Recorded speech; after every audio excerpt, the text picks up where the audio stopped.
Shadows gather where the truth once stood. A kingdom of confusion carved out of falsehood. Body walks through the ruins like a prophet reborn.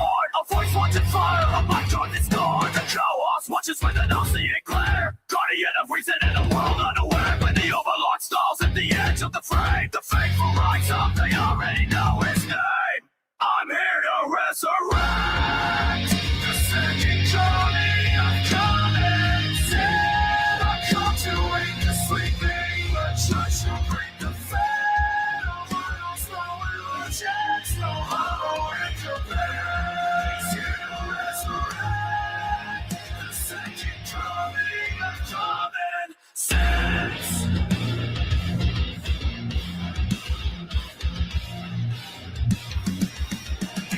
In the fallout of a world misled, thinking truth from the wreckage, raising dawn from the dead. Every word is a weapon, shot men declare, exposing every shadow we pretend not to fear. And the overlord rises with a suffering command, a beast of judgment, the Lord of his bed. On his growl rings through the silence of the night, the loyal understand, tripping keeps the melodies right. I'm here to resurrect the second coming of common sense. I'm making the chaos of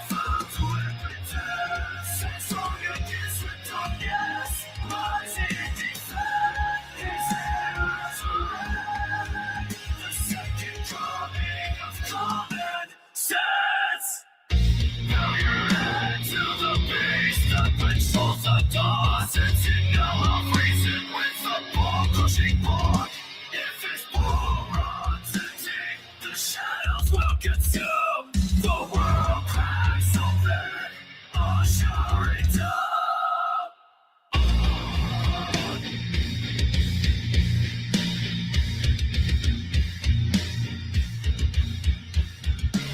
So with the command, contemplate a call. If you know what's good, feed more the overload.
All right, welcome back to the party, everybody. This is Marty, and I am your host, Lutch, aka TheIndianJesus, here to resurrect the second coming of common sense. Everybody hit that like and subscribe. You know I would do it for you, and let's party. Oh my goodness. I actually did not anticipate, let's just say I didn't anticipate this show going like this. As many of you know, Dave Smith, part of the problem, Mr. Libertarian, is kind of my true north, as I like to say. I feel like he's very consistent, and so I use his commentary to kind of anchor what I'm thinking and what I'm seeing. And so, we did the stream about the liberals and stuff going crazy over at Trump. But I hadn't heard enough of, because obviously Dave knows more about stuff, whether I agree or disagree. He knows more about this stuff than I do.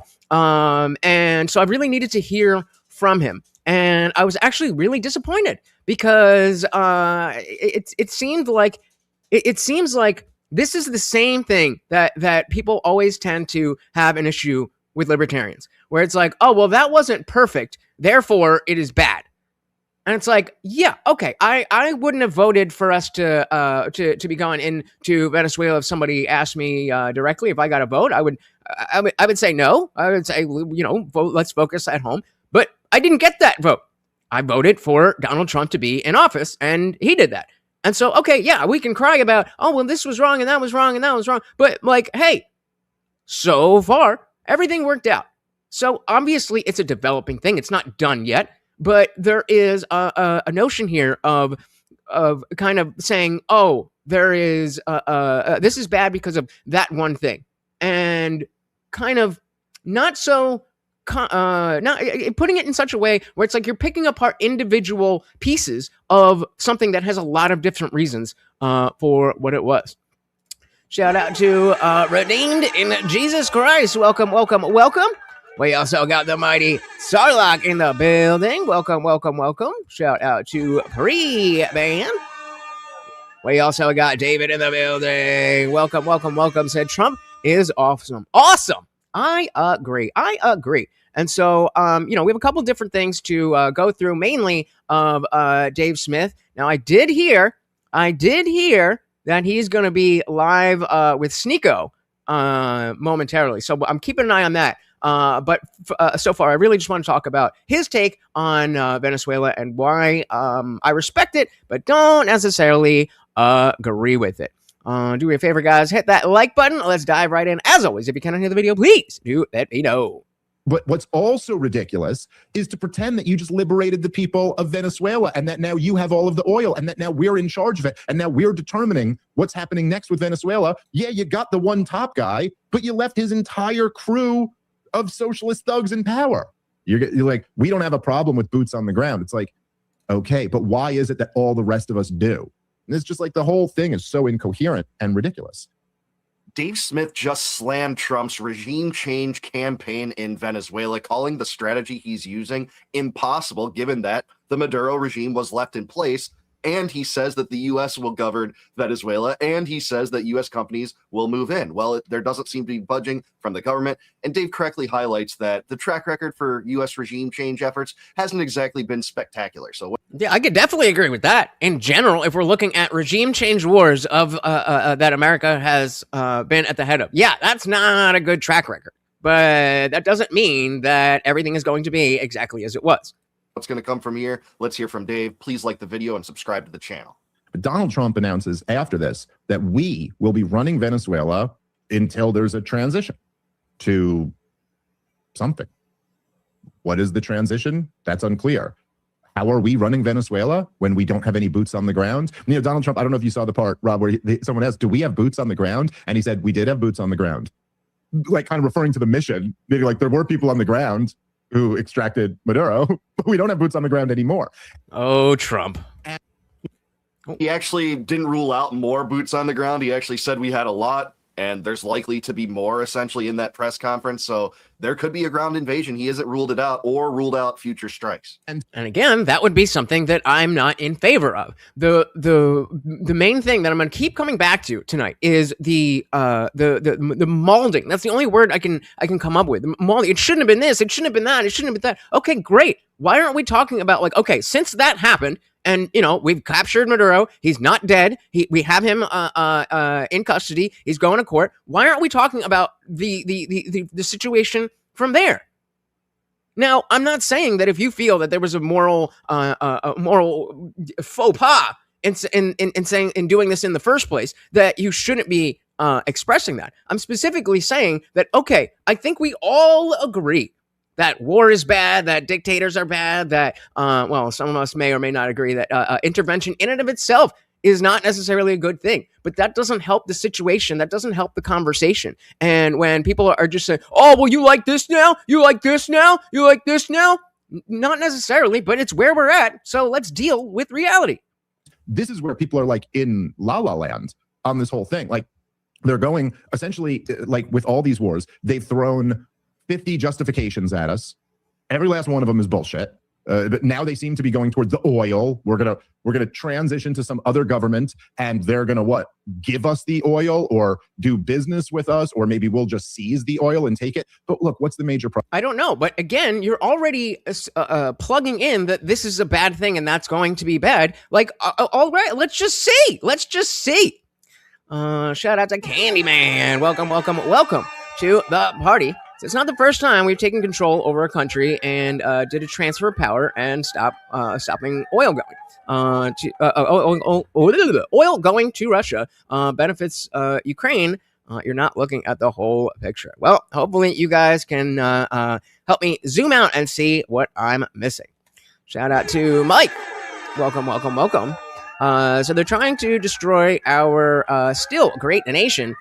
He's so unfit in all ways, must be removed soon. Well, I don't know about that. We also got Home Cooter. Welcome, welcome, welcome. That 100 innocent people are dead that we've already seen. Yeah, agreed. Again, if I was given the chance to vote for this, I would have said no, but I wasn't. So here we are. Problem here. I hear a lot of people on Twitter, and goddamn, we'll get into what a lot of people are saying about this, but they're going right now, like, I've seen a bunch of them. They go, Dave, I don't know what you're talking about, dude. We literally we didn't lose any soldiers. We had minimal casualties. We got a communist dictator, and we just got $17 trillion in oil for the American people. I've heard people. Yeah, it's obviously not that straightforward. People saying, we just liberated the people of Venezuela and got $17 trillion in oil. Okay, but let's take a look at that first part of liberating the Venezuelan people. I don't know if you've talked to anybody who has ties to Venezuela. I have. I don't want to get too much. I have ties to people who have lived and died in Venezuela because of Maduro and or maybe it was Chavez at the time. I don't even know, but they pretty much seem to be liberated. Are we doing the liberal meme of quiet minority? The white person is telling you how you should feel. Seems a little off. And we just liberated the people of Venezuela and got $17 trillion in oil. Except the one problem, Rob, is no, we fucking didn't. We haven't done any of that. And like, I'm just saying, somebody explain this to me and speak slowly so we all understand. How exactly? So you're saying, okay, what? The U.S. military is going to invade the country and just start taking their oil? And is the expectation that they're like, they have a military? I'm not saying it's as sophisticated as ours, but neither was the Iraqi military. And they have a military, and they're probably not just going to accept this defiant regime is probably not just going to accept like, America won because they kidnapped our guys. So now you guys get all of our oil. And see, that's like, I don't think anybody is proposing that. And if they are, then they're not engaging with this seriously. So it's taking the dumbest person on Twitter and applying that to anybody who isn't automatically condemning Trump for this. I don't make it make sense. I don't know why glow in the dark. I don't know why you're not showing up on the chat there, but I see you and you are here. Welcome, welcome, welcome to the party. Exactly right. And there's no evidence that the vice president who has been elevated to the presidency, Delcy Rodriguez, is willing to budge on this. It's unclear if a deal. What is going on? I can't see Zippy's chat either. Welcome to the party. I don't know what's going on. Ooh, I'm going to have a chat with StreamYard. Zippy said Tim Wall's meltdown and lack of awareness is subtle, but amazing. The projection is so thick. Just wow. Yep. Oh, there it is. Okay, so we got Zippy there. And shout out to Joe. Welcome. So, Jude, you are correct. Thank you. We also got Full Metal Chad. Said, well, these are the same people who think you should be able to run over officers without consequence. Well, exactly. That's why I'm frustrated that there's a through line. And I'm not saying that Dave is taking the same issues or the same positions that like the woke left is. I'm saying I see a lot of similarities. Louis Plus TV said the problem isn't that it wasn't perfect. The problem is it didn't even have to happen, and we'll probably there we go. Morty hasn't been in my lap in a minute. The problem isn't that it wasn't perfect. It is. Wait. Maybe I'm retarded. Let's try one more time. The problem isn't that it wasn't perfect. The problem is it didn't even have to happen and probably will just lead to more conflict, more debt, and etc. So, yeah, I agree with you. That doesn't mean that we should be gassing up the people who are saying that this is some reason to support Democrats and whatever. It's the frustration is acting like there was an alternative when that's not really a thing.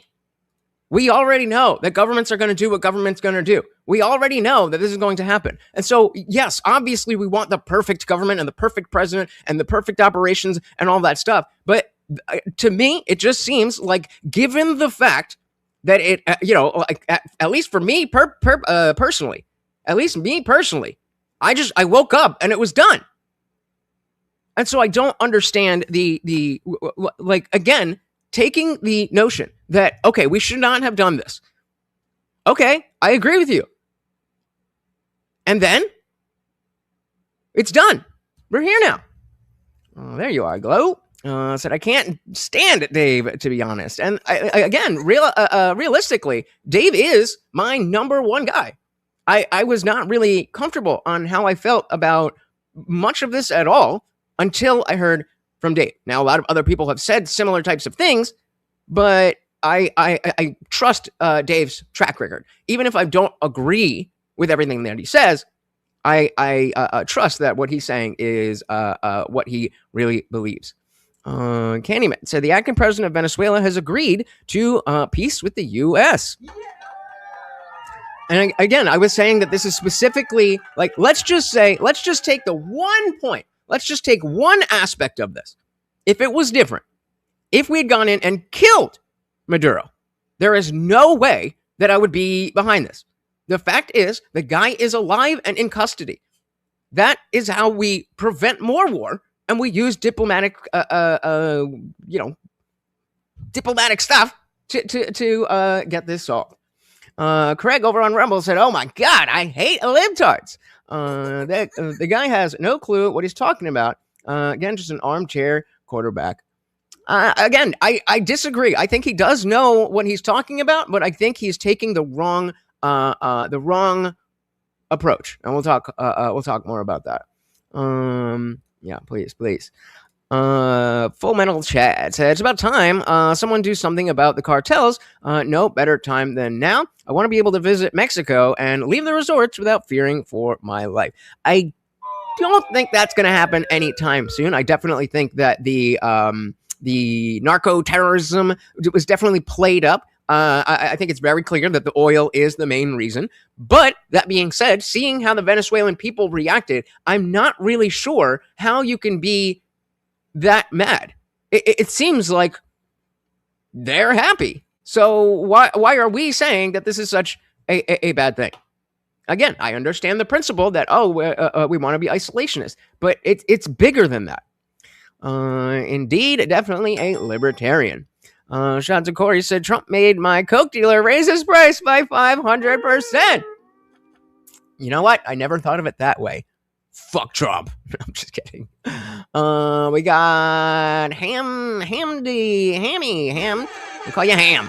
What's up, Ham? Chillin'. Yeah, again, I agree that the official story of anything is bullshit. Yeah, right. It'll be easier to find. It'll be easier to find because all the good Coke was coming from Venezuela. Ham said the NSA knows where drug lord kids play online on PS5. Beyond said, I don't know. I don't care about that. You owe me apology. This is Stacy because you're being a drunk asshole. What? Okay. And Craig says, what fucking war? Agreed. Presidency, Delcy Rodriguez is willing to budge on this. It's unclear if a deal was made, how much of the government was complicit with it, with news that a lot of this remaining government is intact. They are operating as a government, and they're probably... I don't even know. What are you talking about? I don't know what you're referring to. Going to resist at some point. Now, it's not clear. Again, there's probably some stand down where they didn't attack at first during the raid, but it's not like things are over. And I see so many people celebrating this and expecting us to swallow the propaganda, the mission accomplished, banner on the aircraft carrier propaganda. And that's fair. That's fair.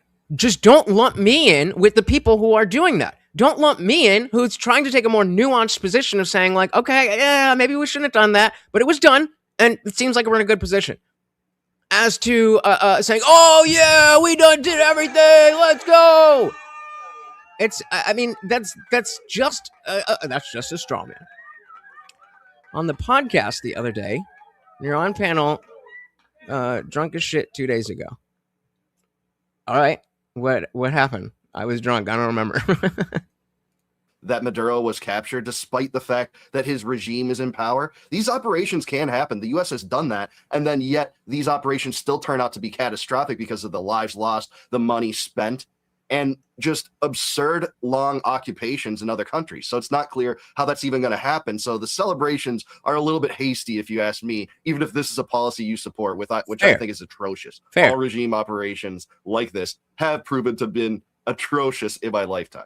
Yeah, it's unquestionable that the track record is bad. That doesn't mean that this is the same exact thing. Like, there's a difference between going in and destroying a leader in like the Middle East, where there's a Muslim jihadi extremist, versus a country like Venezuela. Let's see. Casey said, I think the biggest implication is that rules-based order is a joke, and now China and Russia will likely take advantage of that, which opens up another possibility of war. I mean, I don't, potentially, but I feel like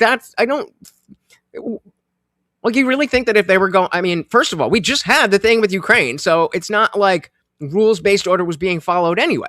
Like, if they wanted to do that stuff, they would do it, just like Russia did. I mean, I don't think China is leaving Taiwan alone because they are thinking that America won't do capture Maduro. Like, that's something I don't see. I'm not disagreeing with you. I'm saying I think that ship has sailed. As we said, to be fair, their oil was used by China, Russia, and the terrors of the Middle East for the long game of protecting trade and America. It's a good thing. Bingo. Exactly. What are we on about now? Your unconscious or whatever's group chat panel talking about weird shit, and you're really drunk and you pissed me off, and you made fun of you. I made fun of me. Oh, you're the Stacy's mom. Stacy's mom has got it going on. I'm sorry you hate that song, but you can get an apology from me for singing a song. You can piss the fuck off. Like this have proven to have been atrocious in my lifetime. And even if that regime collapses, or you install a new puppet regime in there now that you're militarily occupying the country, just in theory, hypothetically, you think you're not going to get... I mean, that's a little bit of a broad statement, but, point stands. Guerrilla fighters, you're not going to get an insurgency. They're just going to sit there and take it while you walk in and just openly say, we're raping your country right now. Not even like George W. Bush, where there's a pretense of like, we're bringing democracy. But all right, remember, guys, we're not calling each other names in the chat. You can say to me whatever the fuck you want about me or anybody on screen, but attack ideas, not people. What the hell is that? Ideas, not people. Right now. Not even like George W. Bush, where there's a pretense of like, we're bringing democracy, but just straight up telling them, we're here to take your oil, which, by the way, is, as is always the case with these situations, Rob, this was the impetus of the rise of Hugo Chavez to begin with, is that he was like, look, they're all ripping you off. All these Western corporations are ripping you off. So screw that. We're going to run a socialist economy on behalf of the people. Yeah, that's... So, Brandon Murphy, welcome, said, question, if libs don't like police, what would they think when people fight back against their beliefs, would be labeled as terrorists? But they're the very ones that enable terrorism in our country. Make it make sense, guys. Make it make sense. A shout out to Kitty. Welcome to the party with the gifted membership. And of course, every donation comes with a treat for Morty. Thank you so very, very much. Starting us off, that makes you the new sponsor of the stream. Thank you so very, very much. Good to see you. Hans said the Middle East is much more complex than South America for American intelligence and military interventions. Yeah. Libby said government can't keep drugs out of prison. How are they going to keep oil out of China? Unfortunately, with guns and stuff, unless we can use the fact that we have Maduro to strike some kind of diplomatic deal. I'm not a fucking, big brain in this shit. I don't know exactly what it is, but that's the point. We're not, it seems like there's a notion of it's already the worst it potentially could be. I am, again, very happy to agree with you that in general, regime change wars are bad, not good for anybody. what I'm saying is, in this situation, I'm not there yet, and maybe you will be right. But I'm saying we don't need to we don't need to mourn the loss of something that hasn't happened. Ham said Venezuela will fall.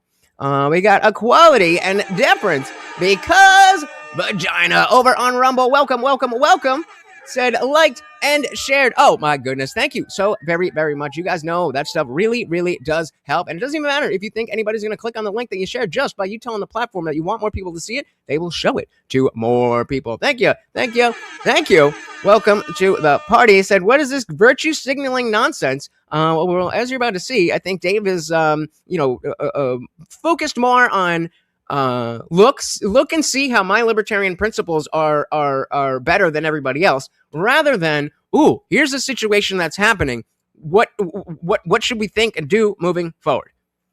That is that's what I'm thinking. Shout out to Adam. Welcome. The second erection. What? We also got Connor. Welcome. I am pro-Trump. I just have a lot of things that Trump does that I don't like. I don't wish that he would have done this Venezuela thing, but now that it's done, I mean, it went pretty well. So, I'm not going to cry about it. And again, if it develops into something worse, then I will cry about it. But we're not there yet. The tech, welcome, said, do you think it was an easy softball? Do you believe the United States should influence its hemisphere? So, yes, only in the context that in a defensive manner, not in a like we want to take over the world type of thing. But the line everybody's using is, well, it can be Russian or Chinese globalism or American globalism. That's where it's going. Which one do you prefer? So I would prefer America if we have to be a globalist world. Shout out to Matthew Crazy. Welcome. And we got Angry Amputee. Welcome to the party, guys. Very good to see you. Let's dive right back in here. We're going to run a socialist economy on behalf of the people. Yeah, that is an ultimate irony that this only reinforces the communist propaganda in Venezuela, that all the faults of the Venezuelan economy are because of the United States. And don't get me wrong, the sanctions regime that the U.S. has against foreign countries does set them back. It is catastrophic primarily for citizens and not the governments of those countries, who use that as propaganda to placate their masses and lead their masses in their own directions. But at the same time, it reinforces the propaganda of the party, of the Bolivarian regime that Trump is supposedly opposing here. I mean, they had already nationalized the oil from before him. But regardless, you're like, dude, you guys, you're talking a big game about what you're going to do here. But none of this follows simply from the fact that we could kidnap Maduro. Or whatever people want to call it, bring him to justice or whatever. The fact that we could take that one guy, none of this demonstrates that we can now go in there and take all of their oil, or that we get to steer the direction of the country. And then another thing, Rob, is that and again, I don't know, is that like, yes, we've said that Trump has said, okay, we're going to be running Venezuela until XYZ. But that doesn't necessarily mean anything inherently negative. You're trying to, I get the worry. But let's make sure that the bad thing is happening before we say the bad thing is happening. This is exactly the issue that I had with backing Ukraine.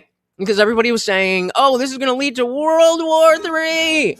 I'm like, oh, okay, well, if we get there, then let's deal with that when we get there.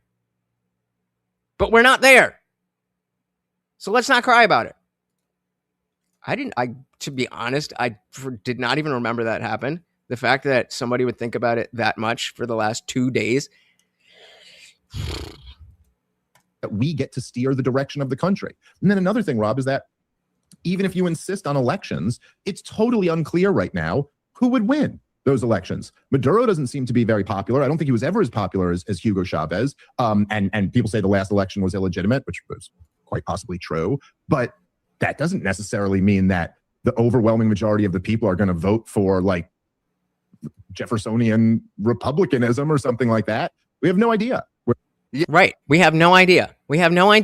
And things are looking good.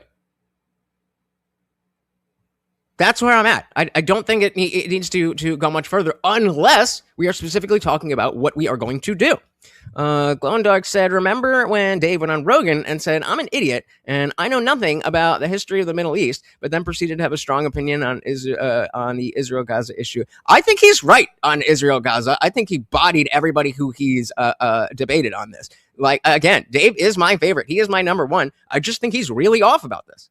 Yeah, and it's also ironic the fact that a lot of the pretense is that he's an illegitimate president. Lots of allegations that he stole the election, especially in 2024. They made the same allegation before. I haven't looked deeply into that. I don't actually have a strong opinion on it. What I do know is I don't want the U.S. to be the world police in regard to illegitimate elections, overthrowing governments where there's question marks, and the fact that it's not like the people chose Trump or Viceroy Rubio as their legitimate president either. In fact, you at least had millions of people presumably voting for Maduro. I'm not a fan of Maduro, obviously, but it's not like they voted for Trump to just take over the government instead, but yet we're supposed to swallow that because it's part of the war propaganda. Where they're going to go. And in fact, we do know that at least at one point, Maduro, and certainly at one point, Chavez had popular support. Even as of right now, that was a weird cut. What was the purpose of putting that there was a time when Chavez had support, and certainly at one point Chavez had popular support. And then just cuts it there without giving any what does that mean? Like, yeah, so did the H man. I don't maybe I'm stupid, but we got Mark in the building. Welcome. Said Trump, best president in decades. Bingo. Yep. Doomshop said, if your own people want to overthrow you, i.e. Iran, it doesn't mean much. Is this to someone else, or are you directly talking to me? We can just sit back and again, if that was the choice, if I was given the choice, I would have preferred no, hands off, let them do whatever, and we'll defend ourselves in the way that we need to. That includes if China or Russia are putting bases, putting boots on the ground, any of that kind of stuff. That is when I'm willing to say, okay, we've got to do something. But again, I woke up and it was already done. So I can say, yeah, I didn't think that was good, but and then. Even as of right now, I just find it very hard to believe as Donald Trump is actually going to invade and militarily occupy Venezuela right now. It seems unlikely. It seems very unlikely to me that in the year going into his midterm elections, he would open up that camp. Now, again, he's saying he's going to do it, and he did just kidnap the leader of the country. So you have to treat it as a possibility. Arrested. But I think the most likely outcome here, Hey, shout out to Hector. Welcome to the party. Very good to see you, sir. It's a big shout out to the supervillain. Who's the supervillain? Ham said America probably has hundreds of covert agents in Venezuela. Yep. Back up your point. I don't know if you saw, but Donald Trump, he threatened the shit out of this vice president lady. He said that if she doesn't play ball, she will suffer a worse fate than Maduro. And that is a thing that might spook this woman, you know what I mean? And so I think probably the most likely scenario here is that we get a few points on a deal. You know what I mean? Okay. I mean, I think if I understand, I believe it was Exxon who's always had some access to Venezuelan oil. I believe it was Exxon. Double check me on that. But I believe they've they hired one of I think Hugo Chavez's friends or something like that. And then he kind of let them still have some access. I wouldn't be surprised if they kind of, this regime stays intact, but they kind of let some more oil companies come in and get a little bit more of a percentage of the oil money or help them out with the refining a little bit so they can produce more. So yeah, maybe that's possible. Maybe this will end up in some sort of deal, but the pressure campaign against the vice president. Right. That's it. That's it right there. Maybe this will end in some type of deal. Maybe it won't.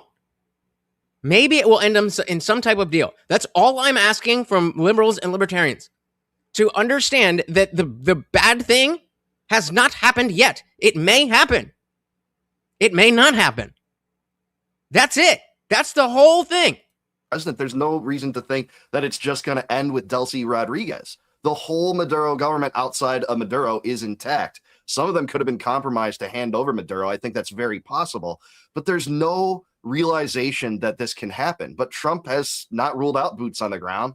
It does seem to be that it wouldn't help him politically, but Trump's approval ratings are so low right now. I think they dipped into the 20s a few weeks ago, and we're in the 30s, depending on what poll you read. He might just think that he's a man that has nothing to lose at this point because he's already lost virtually all of his political support over the Epstein scandal, the spending sprees.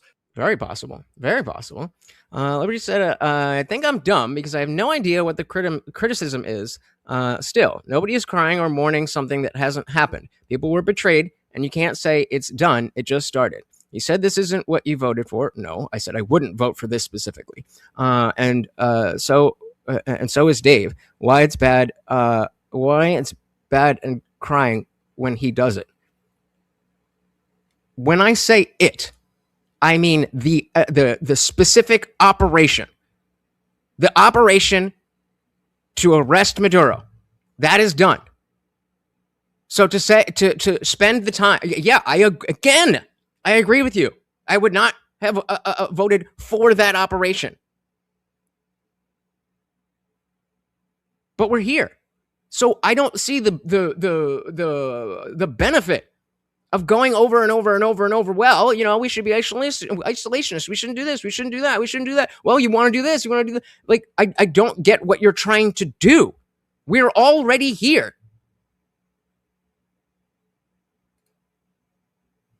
And yeah, like the fact that I like Dave has nothing to do with the fact that he is or isn't crying about it. Like, sounds like he's crying about it. Artie said, I love, we started listening to comedians like they are the ones who know everything. Well, they know a lot more than the mainstream media. That is for sure.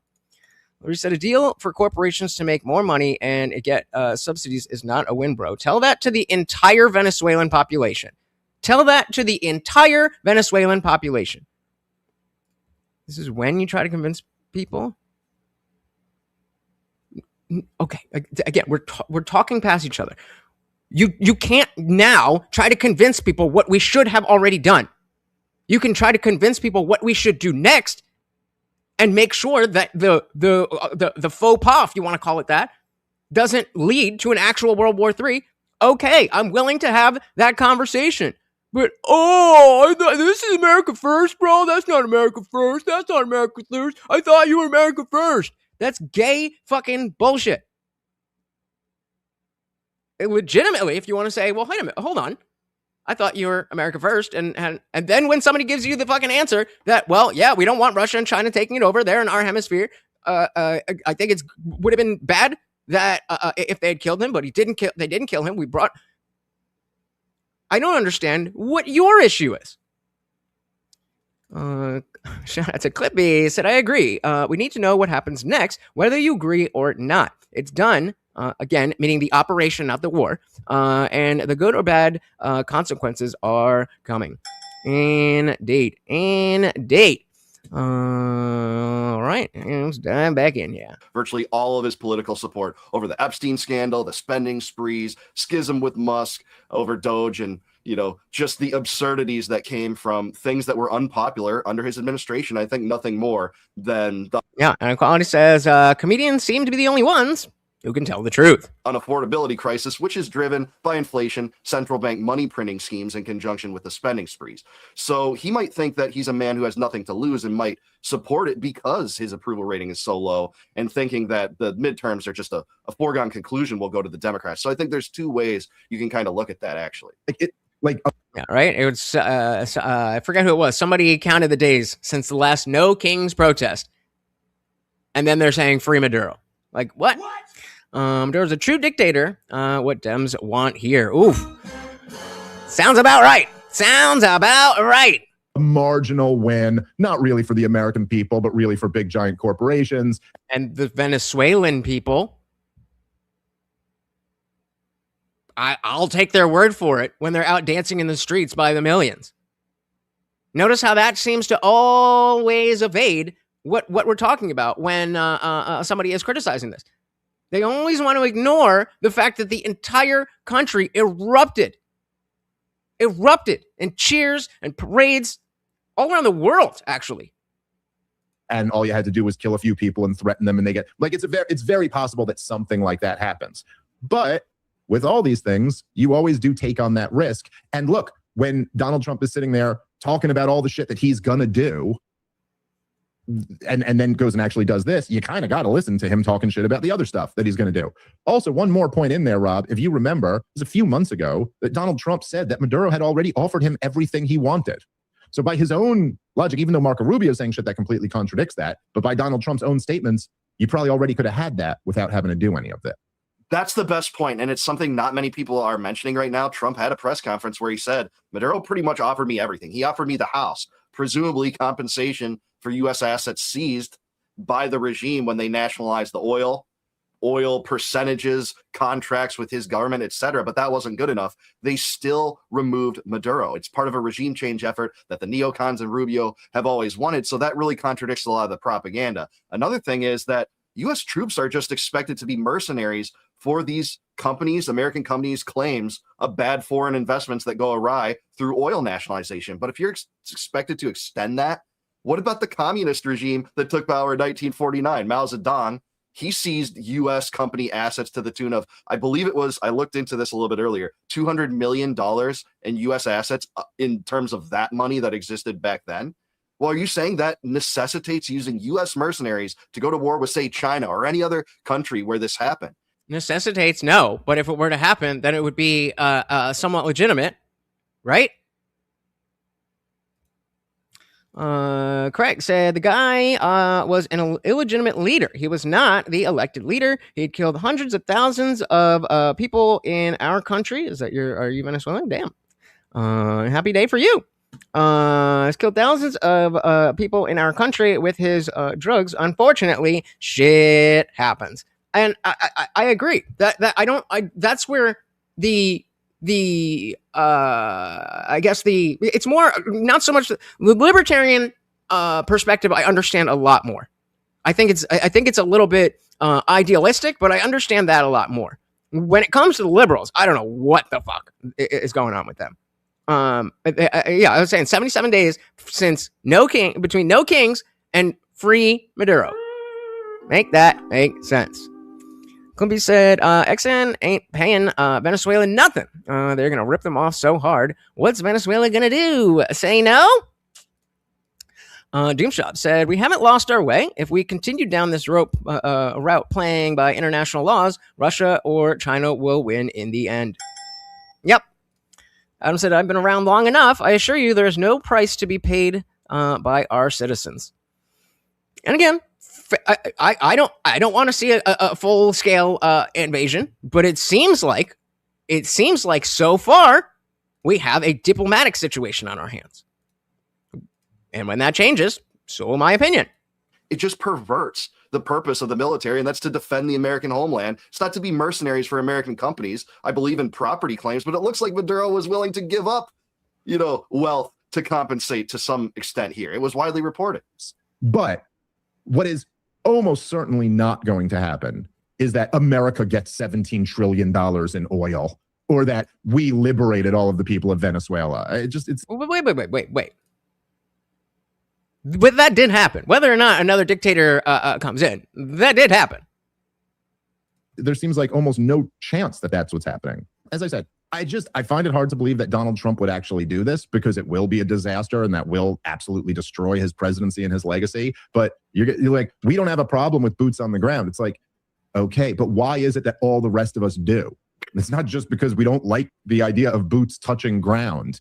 It's because that's how you get our boys killed, is putting them over there. Yeah, and again, agreed. We don't have to pretend that this isn't the reality.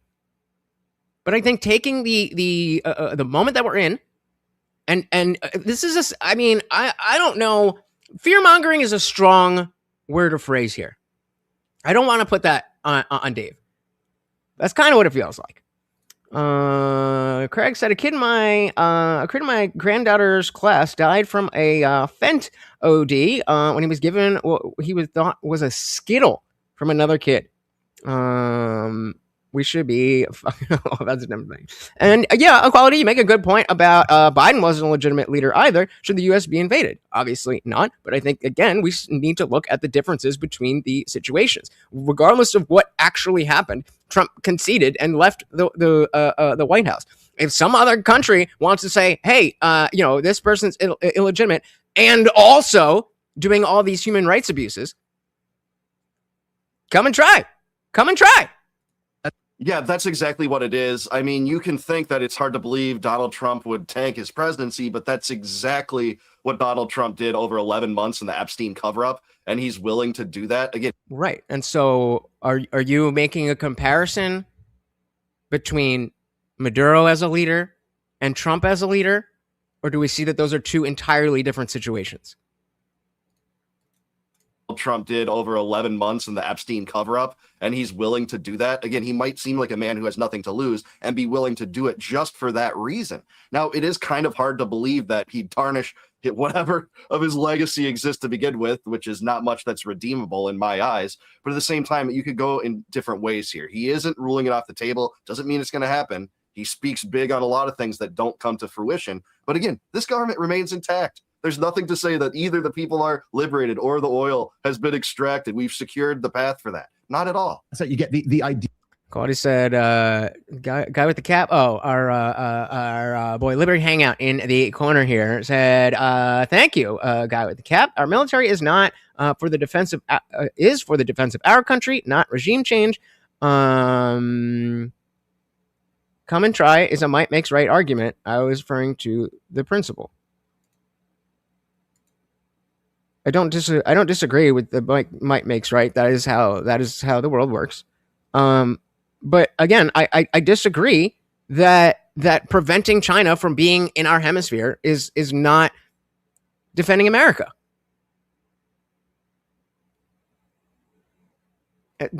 Salty Colonel. Rule of thumb, right? If libs are upset, then it probably was a good thing. Yeah, that you're going to go. Look, people try to say, as they tried to say this with Iran too, that there's no support for this regime, and that there's a long history, of like not being like this in Venezuela, and that before Chavez, they were once a wealthy country, which is true. But what's also ridiculous is to pretend that you just liberated the people of Venezuela and that now you have all of the oil and that now we're in charge of it and now we're determining what's happening next with Venezuela. See, again, then smushing all of these points together. That, like, let's take these individually. And yes, there might be points where we say, okay, well, yeah, obviously that's bullshit, but this really did happen. It's just... Again, it comes. It's so much about, okay, this one principle that should be how we do everything. That's the beginning and end of the libertarian argument. Thank you. When her point is, yeah, you got the one top guy, but you left his entire crew of socialist thugs in power. So, like, what is the plan here? Are you saying that now they're so intimidated by this that they're going to all bend the knee and just submit? Is that a legitimate question, or is that a rhetorical question when you know that we, the people, don't have those answers, but that this is not something that they just woke up and decided to do? It does seem like that is what they expect here, and maybe that will happen to some percentage, but it doesn't seem like the plan is guaranteed to work, despite, again, all the propaganda, all the praise for Trump. Nothing is guaranteed to work. This 90-minute raid solved everything. All the companies are going to move in, the people are liberated, etc. And really, to be frank, the popularity and the legitimacy of the regime is not of my concern. I don't want to invade foreign countries, no matter what. And the U.S. allies... So remember the thing where I said Trump and Maduro are different things? Are Switzerland and America the same type of country? This is, I mean, I specifically said that I can understand the libertarian position on this way more than the liberal one. This sounds like a liberal position. This is what the liberals say. Well, look at the Nordic countries. They're not America. Shout out to Guam Tech. Welcome to the party. Very good to see ya. Said liked and shared again. Oh, thank you so very, very much. Again, you guys know that stuff really, really, really does help. And again, it doesn't even matter if you think anybody's going to click on the link. Just by you telling the platform you want more people to see it, they will show it to more people. Thank you. If you're just joining us, we're talking about how my favorite, Dave Smith, I personally have a bit of a disagreement on his take on Venezuela. Not so much that I think he is straight up wrong. I think that he is taking an alarmist position where it is not necessary. And diving that in. Out of my concern, I don't want to invade foreign countries no matter what. And the U.S. allies with lots of repressive regimes throughout the world. What about, Saudi Arabia, who doesn't even have elections, or the United Arab Emirates?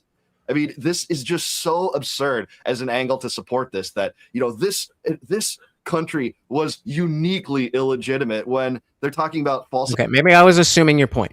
What is the point in what you're saying? Instead of just doing this, just tell me the thing. Say the thing.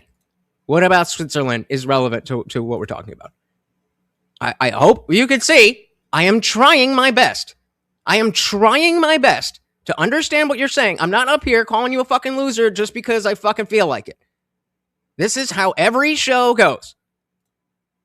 Country was uniquely illegitimate when they're talking about falsified elections that could be true, but then ally with other countries that don't have elections and are totalitarian. And according to the national security. Okay, so they're not. So Switzerland and America are militarily the same type of country. That is that. I just want to make sure that that's what you're saying. That when it comes to global politics, that Switzerland and the United States are in similar positions. Shout out to JL. Welcome to the. I was reading ahead, and I was going to say welcome to the drama. Welcome to the party. Have you seen the ICE drama? I did see the clip. I did see a clip of what went down. We could take a side quest if you guys have not seen. Put one in the chat if you've not seen anything about the ICE shooting.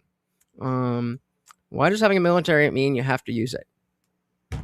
Just straw man after straw man after straw man. You know that's not my position. You know that that's not my position. And so, as I said to you before, if you're going to straw man me, then I'm not going to engage. I'm happy to stop the show full screen and pull your comments up and discuss with you. But you know that's not my position. So please have this conversation in good faith, or don't be offended when I'm ignoring your chats. Other countries. We got one from Equality. Anybody else who has not seen the ICE thing? I'll give you guys a minute. Talking about falsified elections that could be true, but then ally with other countries that don't have elections and are totalitarian. And according to the national security document of the Trump administration, the strategy document just released. All right, hold up.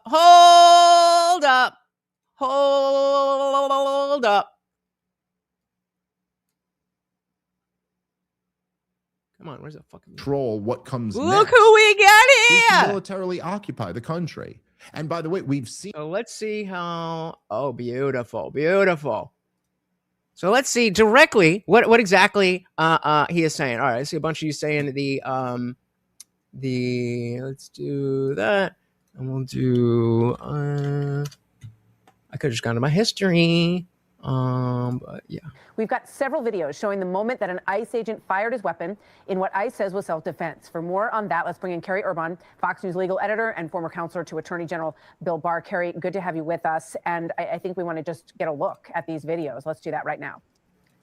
So we had someone in, some lady in this van, it was going to be, or SUV, whatever the fuck you want to call it, was getting stopped. And this is the cops pulling up.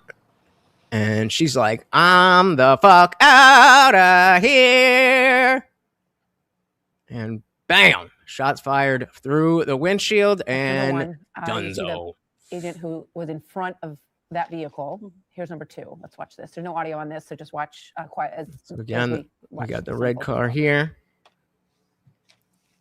Backing up. And she's like, I'm the fuck out of here. Pop. And then that second one harder to see. Immediately out across the street. We have a third video that we also are cleared to use now as well. Let's take a look at this one from a higher angle. And you see this is the car after the shooting as it plows into two cars that were parked on the street there. Carrie, your thoughts on these videos and on what you just heard? We've got. Yeah, so it was a 37-year-old woman. I think, do they have any more stuff here?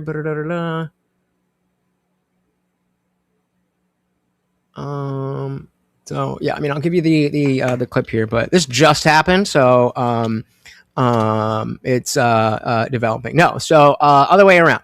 She tried to run, so ICE shot her.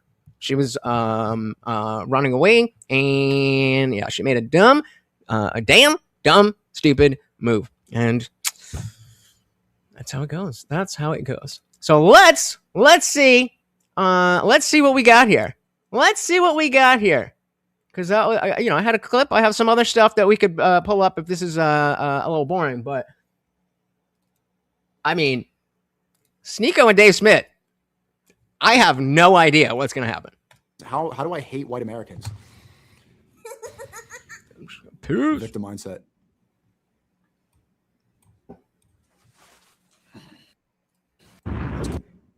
Jeremy, Sir, I hear you. those please All skip. right. Hey Dave, can you hear me?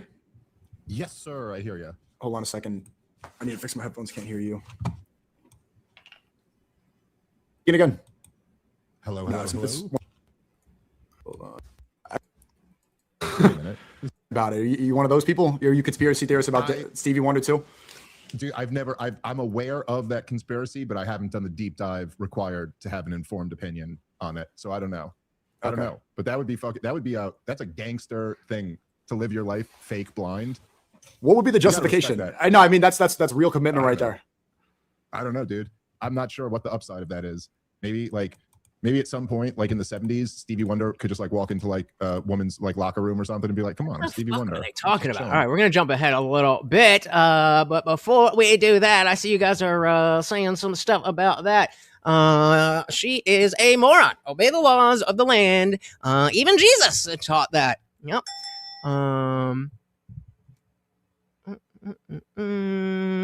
Don't try to run someone over, and you won't get shot. That's a warning. That's what Tom. Oh, that's what Tom Homan will say. I mean, again, we're kind of past the level of, oh, you're a poor this whatever. Like, you were here illegally, you know, you were caught, and you tried to run. If that was an American, nobody would think twice about that. Quality said she could have run the cop over. Yeah, she could have run the cop over, and that's why it's the guy in the front of the car that fired the shot. Chuck said, "Are we surprised that someone got shot by cops while running? Damn, they treated her like a uni." What is a uni? I feel like they treated her like a person who was trying to run them over, but just my opinion. Qualtech said there was a WAS. What's WAS? Oh, there was. Oh, gotcha. Dude. Stupid. Let's try that one again. Okay, so there was an agent standing in front of her, right? I only saw the dude on the side of the vehicle. They shoot her because they could have been trying to hit the agent, right? Yeah. Correct. He was to the side of the car once she turned it. Which was after he shot. And again, he doesn't know in that moment what's going to happen. He sees a car coming at him from somebody who is actively evading. You will be fired upon. All right. So pretty sure Jesus said to follow the law because you should persevere your oppression, not to say that the government law is always just. Very good point. We can definitely. All right. Let's dilly on that. All right. So let's see what these boys is up to. I don't know. You're gonna I'll do a deep. We got a lot of conspiracy adjacent for sure. figure out. I'm conspiracy adjacent for sure. I don't know how deep. Like, it's not real. That's awful. No, it feels gross. It feels wrong. Yeah. Like it feels like her. Like you're in a relationship with a robot. Yes. I stay away from Yes. that. I don't understand why people find that appealing. I should But say. I don't understand a lot of things anymore. Yeah, me too. I feel the same way. I saw you were just on Theo Von.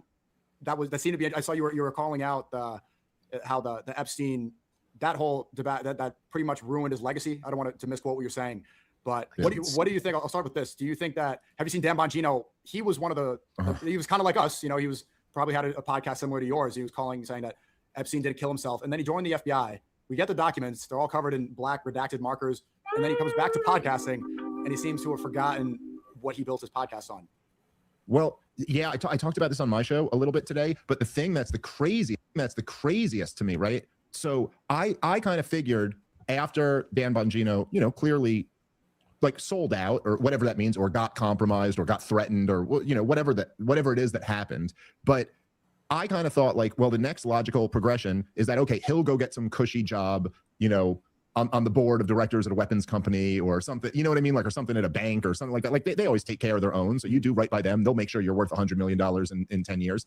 But I could not have imagined that they act, because obviously, look, the guy's still working for the regime. So obviously I just couldn't have imagined that their angle would have been, no, we got to send him back out into the podcast space. And in a way, you could. That is a little weird. What do you guys think about Dan Bongino and, you know, him stepping down and then going right back to podcasting? It is very odd. It is very odd because, of course, now they have no control over anything that he's going to say.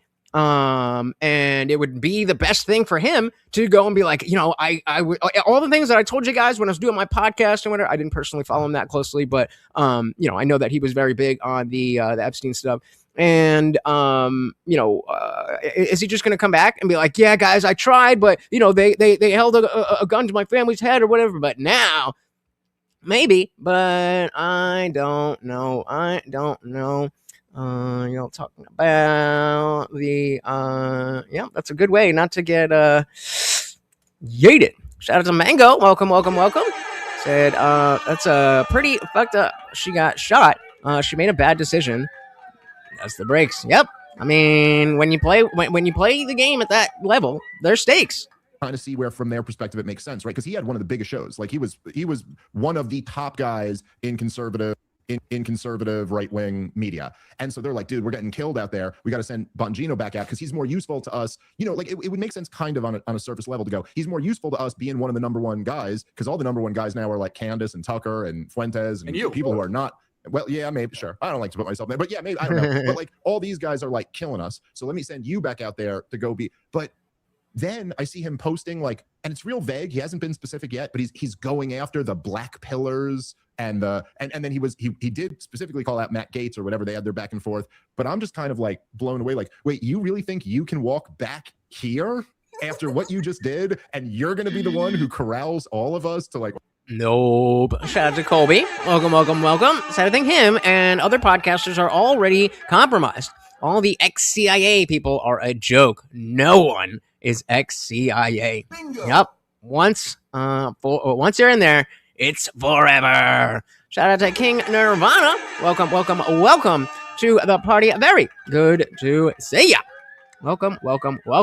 Oh, yeah, you're right. Well, we're way out of line. Dude, I mean, it's so bad for him right now. He's on record saying, I've seen the files. Yeah, Jeffrey Epstein killed himself. Yeah, like what is that? How is he gonna answer for that? Like, look you in the eyes, promise that. And then, like 3 weeks later, the administration turned around and said, there's no such thing as the files.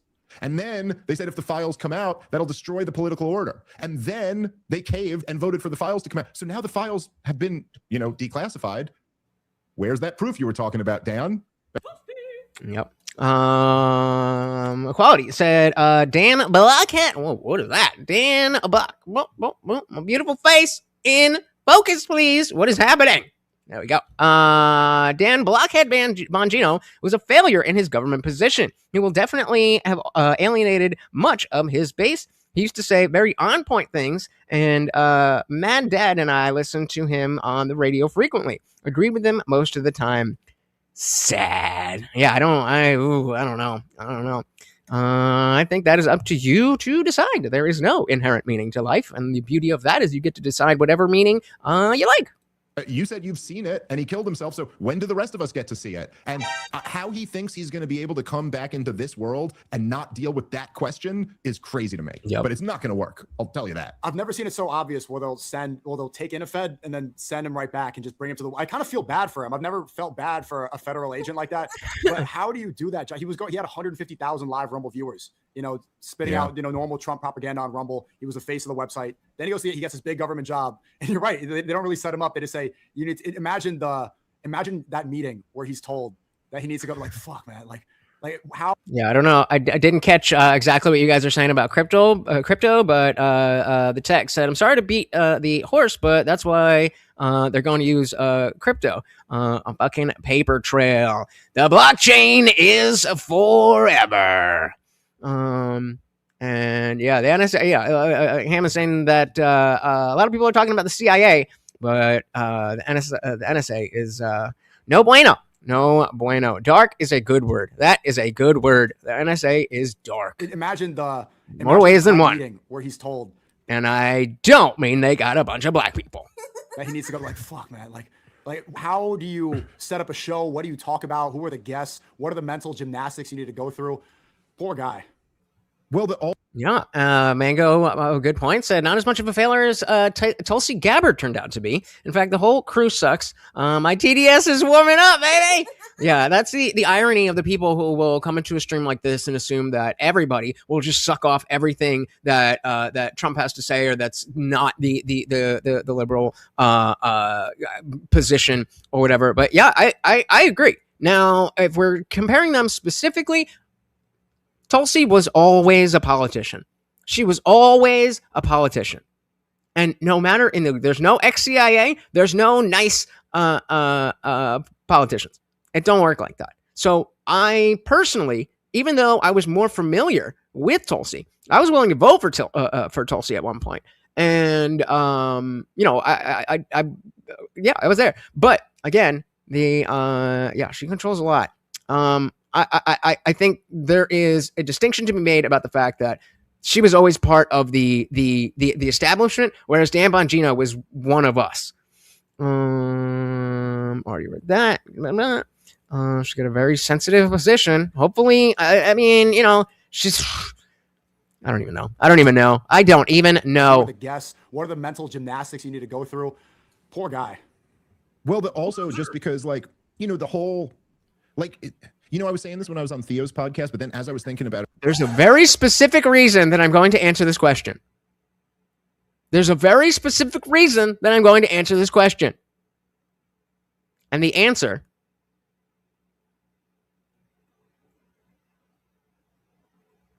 is neither. Because that acne. I can't do acne. The shape of her face is gorgeous. But and hey, I'm a short dude. I'm skinny as fuck. Donate to make me do push-ups. There we go. We all got our shit. But oh man. I mean, she definitely looks better with, but then it's caked on. So, you know, neither. She needs a different face. Shout out to Boggs. Welcome to the party over with the Verdies. How are you doing, buddy? Ham said her face and neck tells that she has an amazing body. I nothing negative to say below the neck. Colby said, I think it was naive of us to expect something different.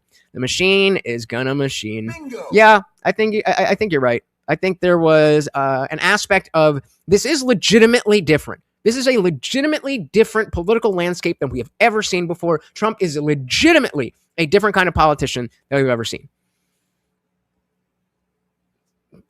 But as Colby's saying, we just had our expectations a little too high.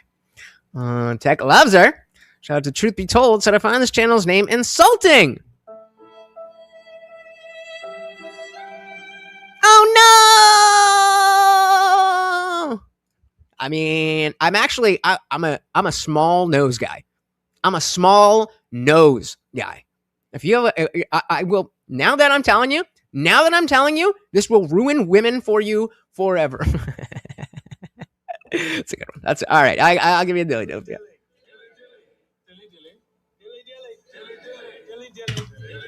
Quality. We're talking about Tulsi Gabbard. Oh yeah. Once I tell you this, you will never be able to unsee it. There is not one single physical characteristic that ruins what would be, we'll just not even put the numbers on it, would be a hot woman, but a big nose. Now, I'm not saying there are no women with big noses that are hot, but what I'm saying is that there is no other physical characteristic that brings down the rating of a woman than if she has a big nose. You can take a woman that's because she has a big nose, swap it with a tiny nose, and she'll be gorgeous. You will never be able to unsee it. All right, what the fuck are we talking about here? Like I said, I joke around a lot, but serious problem is TDS. Yep. What spawned it is that TDS, what spawned off of TDS is infallible Trump syndrome. Yep. Too much of that. Too much of that. Walked right into that one. Walked right into that one. Tara Reid, before her surgeries, was she in Mallrats? Yeah. No, that was, wasn't that Jennifer, what's her face? But yeah, small noses. Small noses. I am not Arab.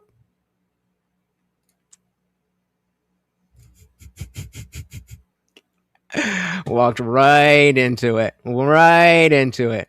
Liberty said, I don't like big asses. Does that make me a racist? Yes. Yes. All right. Yeah, right. Okay. All right. I love a big nose more than anything else. Let's dive back in here. You know, the whole, like, I was saying this when I was on Theo's podcast, but then as I was thinking about it afterward, it's like, what I said on Theo's podcast was that, y'all brought it there, not me. Look, the whole kind of like the center nucleus, the core energy of the Trump political movement was always drain the swamp. It was like, hey, there's these fucking criminals in DC and they're screwing over all the rest of us. And they get away with it every time. They've done all these awful things, like lied us into wars and destroyed the economy and framed, presidents for treason and all this stuff. And none of them are ever held accountable. But like, in a way, if you think about it, even extending that, right, that's not just the energy source of the Trump presidential campaigns. That's the energy source of all of us, like literally all of it, like you and me and everyone, like everyone who's got like a big platform today talking about the government. It's like, yeah, we're all talking about what criminals they all are and how. And Dan Bongino was the same thing. That was the center of the power source of his show. It was always about, like, Russiagate or Epstein or what. The woke right is a real thing. Whatever. Joe Biden is senile. Or if you remember, he went real hard in on what the hell happened to Donald Trump when he got shot in Pennsylvania. That's pretty shady. They got this kid who he was allowed to be up on the roof. He was the one who was saying, hey, I'm a Secret Service officer. If you remember, he was a Fed before he was a podcaster and then went back to being a Fed. But he, that was his energy. I did not know that. What? Dan Bongino was already a Fed? I thought, then why did we ever put that much trust in him? I was listening to y'all. Source too. How's he going to have that? How's he going to try to maintain that now, coming out of just this administration, a full year, and then don't even address all the biggest things and not getting us one head? Yeah. Like, not, even when, like, when they tried to indict Comey and Bolton, it was kind of off. Like, they didn't really indict him for the major crimes, but they bungled the Comey one and he got off. And Bolton is like an unrelated, classified document case. It's like, you didn't get us one head of any of the criminals in DC, nothing. And then not only didn't get us, and that's he's specifically talking about Dan Bongino, but that definitely reminds me of what Colby was just saying about how the machine is gonna machine. And maybe we were a bit naive to think that because things were changing, they were changing enough. But I think as long as we can acknowledge that that's what happened and that we didn't just magically think, oh, this guy said a few things that I liked, that there was legitimate reasons to believe, okay, this is going to be different this time. And it was different, just not as different as we wanted it to be. One, but then lied through your teeth and told us that, oh, there's nothing to see here. I don't know, man. Making predictions is tough, but after where everything's been the last 2 years, like, come on, like, don't you agree? This isn't going to work, dude. This is going to have no effect on the culture. What's surprising me the most is how many people have switched after Venezuela to now support the system that we were all fighting against, right? Like, you spelled it out. The whole point of podcasting is to criticize the powers that be and try to call out corruption, try to fix it. And so many people are now like, this is what it is. I've never seen so many people submit to the idea that might is right. And also in the past 2 years, especially recently since Charlie Kirk's assassination. What do you mean? That's at least in the Andrew Wilson circles, that's been kind of established. Force doctrine is what it is, right? We're all sick of hearing about it. So, I'm now more apprehensive. Like, how many people are like, how many people are making backroom deals? How many people can we trust? It's like, I don't know if you've spoken about this. I'm not trying to push too many buttons, but like Erica Kirk, for example, I think the vast majority of people have seen how ridiculous it is that she's doing WWE entrances with fireworks everywhere. You've seen the memes where they're saying that she's Britney Spears showing up on the stage. Like, everybody grieves differently. The memes. And the memes are so good. Yeah, and she's like twerking next to Nicki Minaj at Turning Point USA. But then if you look deeper, it's like, wait, what do you guys think of that? I'm very curious. It's too simple to put into a poll, but the way the anything that's related to people grieve differently in relation to Erica Kirk. What do you guys think about that? Because I don't necessarily see anything nefarious, but I see a lot of things that if they were like a lot of potentials that if they were legitimized, then might make me look sideways. But I am willing to believe that Erica Kirk understands the importance of TPUSA and understands that there is a huge hole to fill. Pause. And that she's no Charlie Kirk, and so maybe overplaying it. I don't know. Hungry Hippo said Sneeko is an intelligent man. I think, okay, you know what? I'll give you this depending on how old you are. If you are under 25, you're allowed to say Sneeko is an intelligent man. If you're older, then you're not. Biff. Is that Biff? Biff? Shout out to Biff. Said Trump's doing exactly what he said he's going to do. People just listen to the lies he told and not the true things he said. Yeah, another thing that people are talking about, this is how it goes, unfortunately, that a lot of the things that people are saying that, like, oh, he didn't vote for this. He didn't lay out day one, I'm going to do this. Day two, I'm going to do this. Day three. He's a representative. I voted for him to do what he thought is good to do. Her father was a research director for Raytheon, who was contracting missiles for Israel, and she was a beauty pageant girl for Trump, and she was 5. Yeah, so this is okay. This is loud as the video goes, so I'll turn my my microphone down a little bit so that go here. Boom, boom, boom, boom, boom. So now you can turn your volume up, and you won't hear such a huge difference between me and them. Research director for Raytheon, who was contracting missiles for Israel, and she was a beauty pageant girl for Trump, and she was 5 years older, and she met Charlie Kirk in Israel or saw him there for the first time. Wait, is she a Fed? So what, can we trust Charlie Kirk? How much of this is all part of a bigger operation? How many talking heads are really feds talking? And this is what I mean. This is exactly my point. He didn't. We voted for the agenda that is to keep America great, make America great again. And I think that falls in line with that. Just because he didn't specifically outline that he's going to do this doesn't mean anything. Feds. Well, yeah. I mean, look, there's a lot. You just threw at me there, and I do get your point. And I didn't know about Erica. Clippy said she's been proven to be lying about a lot. The whole Camp Huaca military base thing. Candace Owens has been pointing at. Turns out Erica was actually there. Multiple witnesses and no alibi. I haven't been following Candace too closely. From what I understand, she's been way out there. So I'm just not familiar with the specific things that she said or the inconsistencies and all that stuff. But if you can TLDR it, let me know. They said it's funny how Andrew and others pretend this idea that strong people can just take your shit is so profound. Like, yeah, no shit. And then pretend to care about morality. God, therefore I won. Preaching to the choir, baby. Preaching to the choir. Could not agree with you more. Shout out to Mad Rush. Welcome to the party. I'm gonna switch over. All of you guys are over on the Verge stream. Mad Rush said Dems don't know what Trump is doing. He's piping oil up here, cleaning it up, and sending it back to Venezuela to rebuild and make it a place to live again. They deserve it. And again, I hope so. I hope so. Maybe that's not the case, but I hope so. And if so, dilly dilly to that.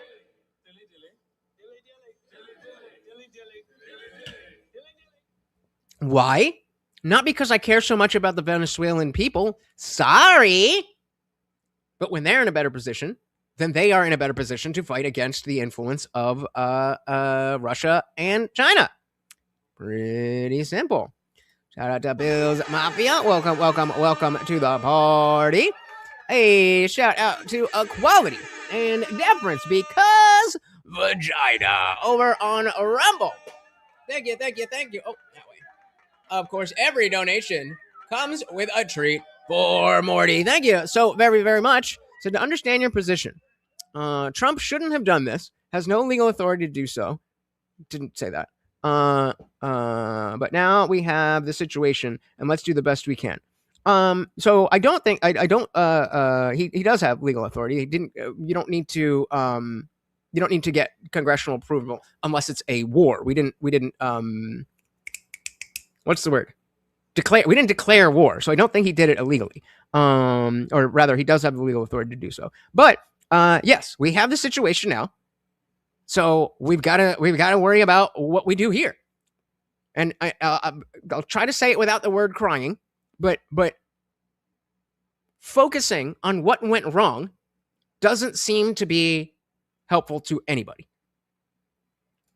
Fox said life is a deep and wide RPG. You can do anything you want for real.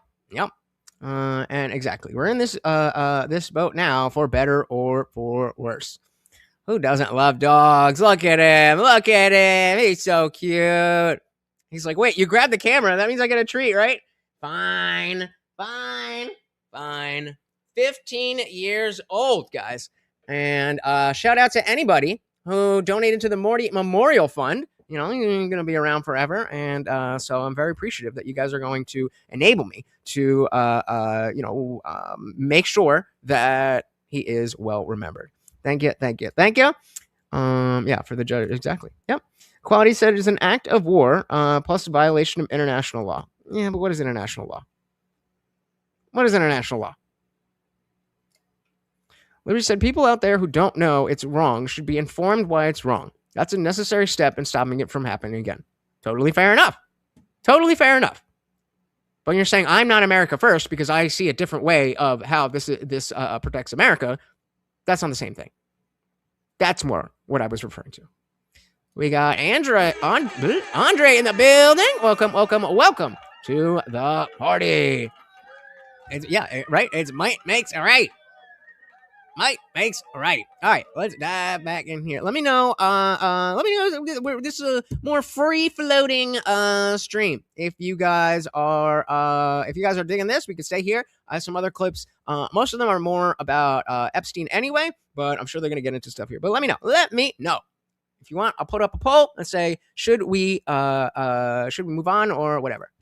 Well, yeah. I mean, look, there's a lot. You just threw at me there, and I do get your point. And I didn't know about them meeting in Israel. That's the first I'm hearing of that. Yeah, there's many speeches. But, it's kind of shady how the story changes, but there's several speeches where she said she first spotted him on a pilgrimage and saw Charlie Kirk in Israel. Yeah. Well, I will say, number one, I did look. It's such a weird thing because even the last time we talked was real shortly after Charlie got killed. Right. And I was and again, like I told you then, I wasn't close friends with Charlie Kirk, but I knew him and we texted and we did shows together a few times. And so it's a weird feeling almost where you're at first I'm like, well, look, this was kind of my friend, not a close friend, but my friend's widow. So I could never criticize her but then after a while, it's wait, you're running Turning Point now. You're doing media appearances now. You're telling us we have to trust the Justice Department now. Now you're kind of stepping into a lane where you don't get to be above criticism. And the more and more I'm here more for Dave, but yep, that's him. Shout out to Lone Wolf and Cub in the building. Welcome to the party. Should I take a poo-poo on international law? They condemn Israel 24/7 and excuse Syria, Sudan, etc. This is a similar type of argument to climate change stuff, where it's you're supposed to, maybe not a direct one-to-one, but the notion of, we should be doing a thing because it'll make the world better or whatever. But us doing it doesn't actually change anything because of other countries. Like in California, they had, I think it was this summer, if not last summer. I don't know. But the thing when they were like, if you have to keep your air conditioning no lower than 78 degrees for climate change. It's what do you think that is doing? Absolutely nothing. Box said those who can't or won't will always be subject to those who can or will. Be a dove, not a pacifist. Bingo. Well said. Well said. Tech said, actually, there's something going on in Mississippi. What's going on in Mississippi? Almost said, climate change in the West is bad. Climate change from China is good, though, right? That's kind of what I mean. It's like international law. We definitely need to follow international law, but I mean other people. But you know what I mean? It doesn't make sense. Shout out to John Castle. Welcome, welcome. Said I hate to be that guy, but when has foreign operation worked out in our favor here? Sorry to burst your bubble, but everybody's that guy. Everybody is that guy. I'm the one that's like, it's not. We don't have an issue to complain about yet. We're not in the position of saying this is all going wrong. We may be in that position soon. Okay, when we get there, then I will be right there with you. But as of right now, we're good. He's like, yeah, I'm among people of my own. Shout out to Morgoth's Hammer over on Rumble. Welcome, welcome, welcome to the party. Said, liked, and shared. Again, thank you so very, very much. You guys know those likes really, really do help. And sharing the video is huge. Thank you so much. Deep sneaking with Sneeko. Can we call it learn skepticism? Are those related? Learn skepticism. That sounds like a good thing. Mad Rush said we stopped China and Iran oil and no rigs with drugs going to an island off Venezuela to train the gangs who bring it up here. That's what they say, right? That's what they say. You do that, the more it's just like kind of comfortable to go, hey, what is going on here? This is, first of all, look, the way they've handled the whole thing has been the most tasteless shit I've ever seen in my life. It's just disgusting. Like, I'm sorry. Like, and I know I try my best to be like charitable and to go like, hey, I'm like a Northeastern Jew, and most of my experience is kind of with like New York people. And, I mean, like, even like my wife is Catholic, but she's like a New Jersey Catholic. Hey, Jersey! Does anybody think that Russia or China are actually in a position to retaliate and start World War III right now? No. But that's because that would be their easiest, the easiest place for them to launch something, and we just shut that shit down. So right now, no. Andre agrees. That specifically is the difference between why I'm like, all right, did we really need to do that? But all right, let's just see what's going on. Versus the Iran thing, where I mean, so far it's working out well, but we don't know for sure that that's over. I'm not anyone new pager.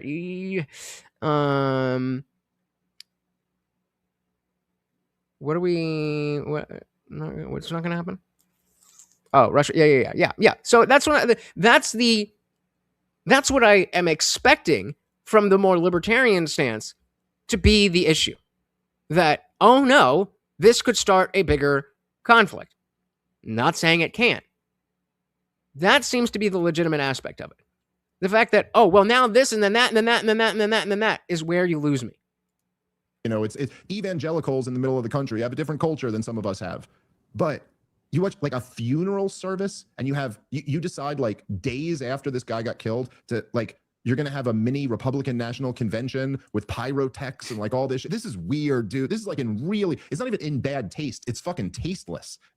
And then just so much of the stuff since then. And then I've just seen she's got caught lying. Like even just kind of trivial, not that important lies. But like, did you see the thing where like she said, that she didn't date for 5 years before Charlie Kirk and she doesn't drink. And then there's like, no, they're like all over the internet drinking and dating. Like, and again, like, all right, again, you're in politics, whatever. Morgoth's Hammer said international law is an attempt to have rules by which countries can get along, like domestic law for individuals. Right. But the people, like the difference between the domestic laws is that for the most part, we agree upon those laws. And so I'm not stealing from you. I mean, on a legal level, I'm not stealing from you because I know that you're not going to steal from me. If it was just, well, you got to grab whatever you can, then I might steal from you because somebody else or you might steal from me. when it gets to the international level, we don't have that that expectation. But yeah, so they're talking. I'm going to jump ahead a little bit. They're still talking about Erica Kirk, which I don't care too much about. We'll jump 5 minutes ahead. Any oil? We haven't gotten $1 in All oil. right, oil. Let's see what they're talking about. Oil. And so, anyway, my point is just that when people like, I see people all over the place. They'll say things like, "Oh, Dave, you know, you're against forever wars, but this war lasted 90 hours," and you're like, "Yeah, so did Iraq in the first 90 hours." You know, like, okay, look, yep. So far what we've done is we've killed a bunch of people, killed a bunch of what they claim were drug boats. They've never demonstrated any evidence that they were. They just say it, and they killed a bunch of people there. They killed a bunch of people on this thing. They say a lot of them were guarding the president or whatever. But then, hey, shout out to Matthew King. Welcome to the party, sir. And they're like, dude, we just had the easiest regime change ever, and we got $17 trillion in oil for it. And you're like, we didn't get any of that. Like just factually speaking, none of that's happened. We took out one leader. The regime is still in place. We haven't gotten any oil. We haven't gotten $1 in oil. What the fuck? Right. And just to recap, when he was saying that in the other clip, I agreed with all of that. What are you talking about? And Donald Trump is claiming that we run the place now, and we're going to transition into the new regime, and we're going to pick who the leaders are. But in order to do that, we'd need a full military occupation. I was curious what his take, Nick Fuentes' take on all of this was. And so, like, again, like, just the spiking of the football and all this stuff, it is very reminiscent of Iraq and Afghanistan and Libya, where they all just like said, yeah, it's working out great. And it wasn't a catastrophe within a week in any of those places. You know, like, it took a little bit of time. So hopefully this doesn't turn into that. But, you know, to your point. Right. So we're on the same page. Hopefully it doesn't turn into that. I don't know why we need to I'm just repeating myself now. And the reason why I love that you posted that and why I reposted it is that it does seem like a lot of people who were really appalled when Israel was killing Christians, all of a sudden it's like, what? That's not a red line anymore? Or they go into this like you said, might. I'll stop there. Clippy said, do you not think Putin would fire nukes if he thought he was about to get taken out or his country was going to fall? Yeah, this is, I talked about, what is it, mutually assured destruction. And that I don't necessarily agree that it makes sense. Because as Clippy's bringing up, like, if, let's say that, you know, we were about to take them down. Why would he not be like, all right, well, if I got to go, you guys got to go too. And if Putin would do it, why would we think that Muslims wouldn't do it? So, I don't know. Hey, shout out to Box with the Big 10. Thank you. So, very, very much. Let's get Morty his treat. Of course, every donation comes with a treat. We're getting down to crumbs.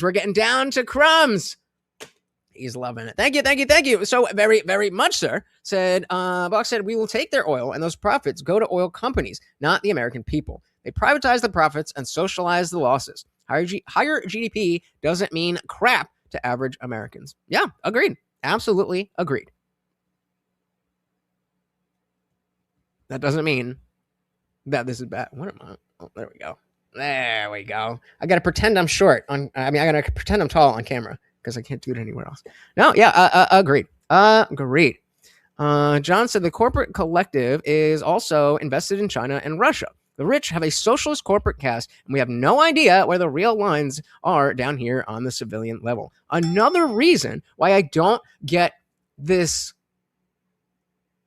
attitude of just the level of confidence that, oh, this is going to be that.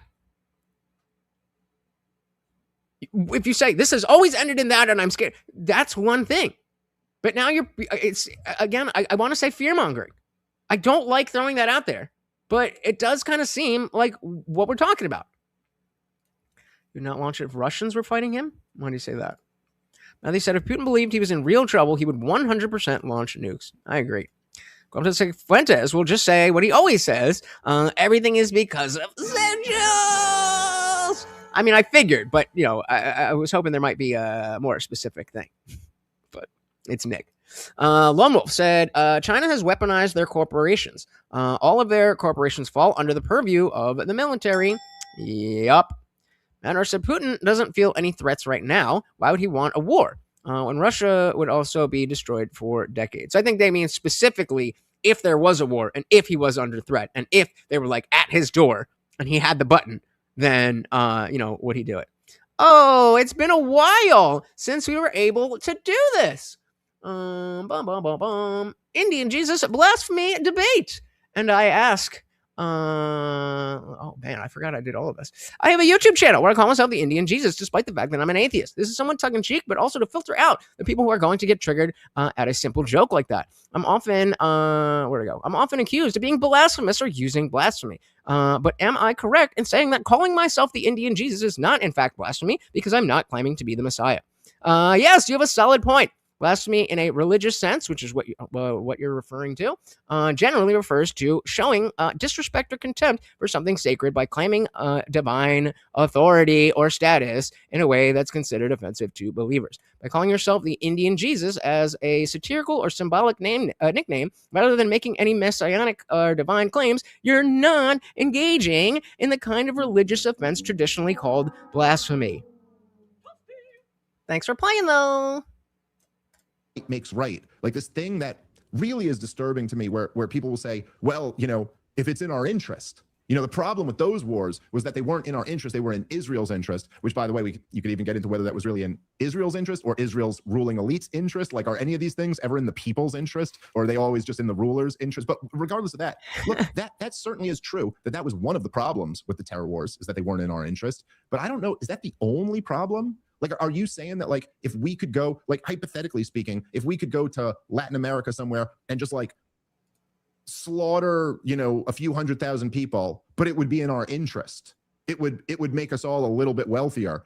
And see that, again, is that what you think is... This is what I meant when he's purposely leaving out aspects and taking, well, you say they have drugs, so does that mean anywhere that has drugs we can go and kidnap them? That's such a bad straw man. It is a confluence of the fact that there's drugs, the human rights abuses, the geopolitical implications. It's all of it together.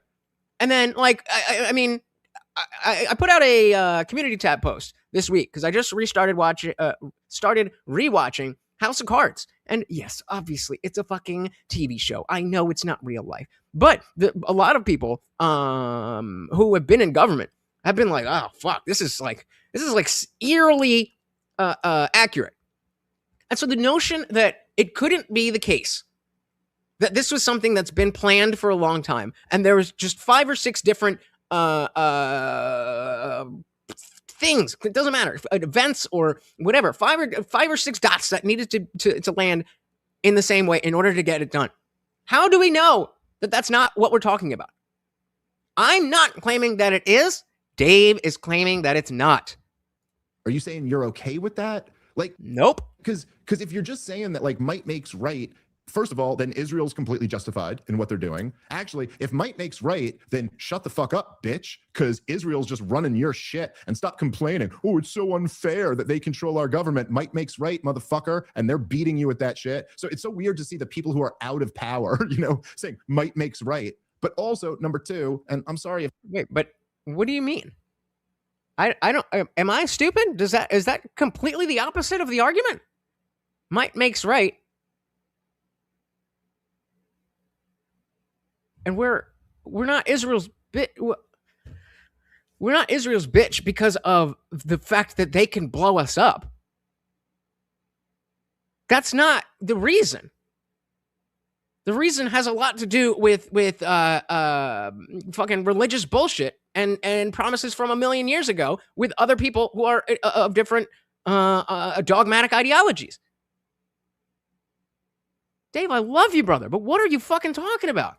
Weird to see the people who are out of power, saying might makes right. But also, number 2, and I'm sorry if this, I understand, like, I know the young audience and all this, and I understand that I'm Jewish, and so me saying this maybe won't land the right way. But if you're really going to say might makes right, we could just go kill people. And if we, like, let's say this does work out in America's favor. There's no blowback, there's no catastrophe, but we all get 20 cents a gallon cheaper gas or something like that. And you're saying we could just kill people to make that happen? That's no problem? Like, okay, but don't... No, That's not what we're saying. Again, we're saying if all of the things that were wrong with Maduro specifically and the drugs and the Venezuelan people, all of those things, then yes. But no, not just because there's this one thing that happens to be aligned with what happened in Venezuela. Come on, man. I don't know.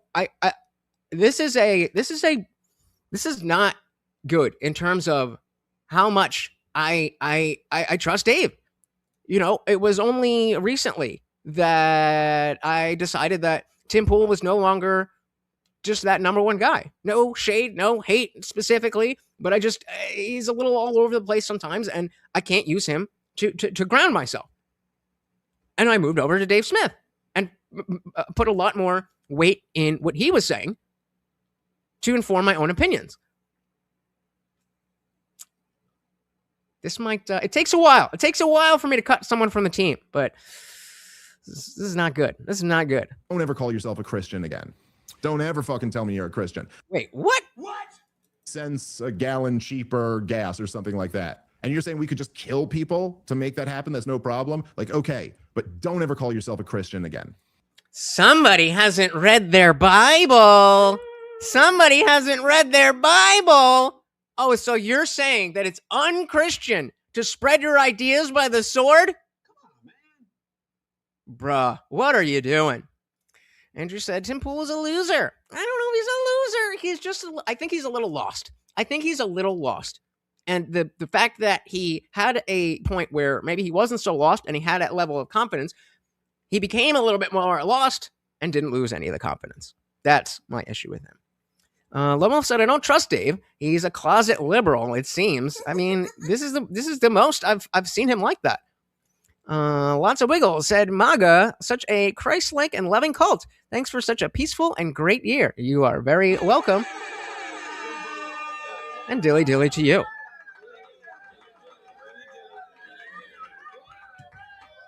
Bog said, Dave is a fence sitter. Milquetoast, and that's okay. It is okay, but not if you present yourself as a little bit more of a firebrand, which is what Dave does. Now, not so much as like blood sport like an Andrew Wilson, but he does kind of, put himself in that position. I could see Dave making all these arguments if this was a prolonged war like Iraq and Afghanistan. It just doesn't feel the same. When the entirety of it lasted less than 2 hours. Pretty much. Now, the problem with this is that the problem with what you're saying, Guamtech, is that it is not necessarily over. This is the beginning of whatever's going on. That's different than talking about how the operation was a surgical precision operation, all that stuff. There's I think we have to focus on that because it could turn into a prolonged war. We're just not there yet. You can thank Nick Fuentes for that. Context said, I don't like people dying either, but it hasn't even been confirmed how many people died that night. And they're saying, supposedly it was a possibility. No. So from what I've heard, there was at least 80 people that died. And again, collateral damage is not good and just whatever, okay. But when we're talking about the worst people on the planet, whether it's in general or for our lives, then what are we talking about? Don't ever fucking tell me you're a Christian. Oh, don't ever tell me you're a Muslim or a Jew or any of that shit. You're a goddamn devil worshiper, dude.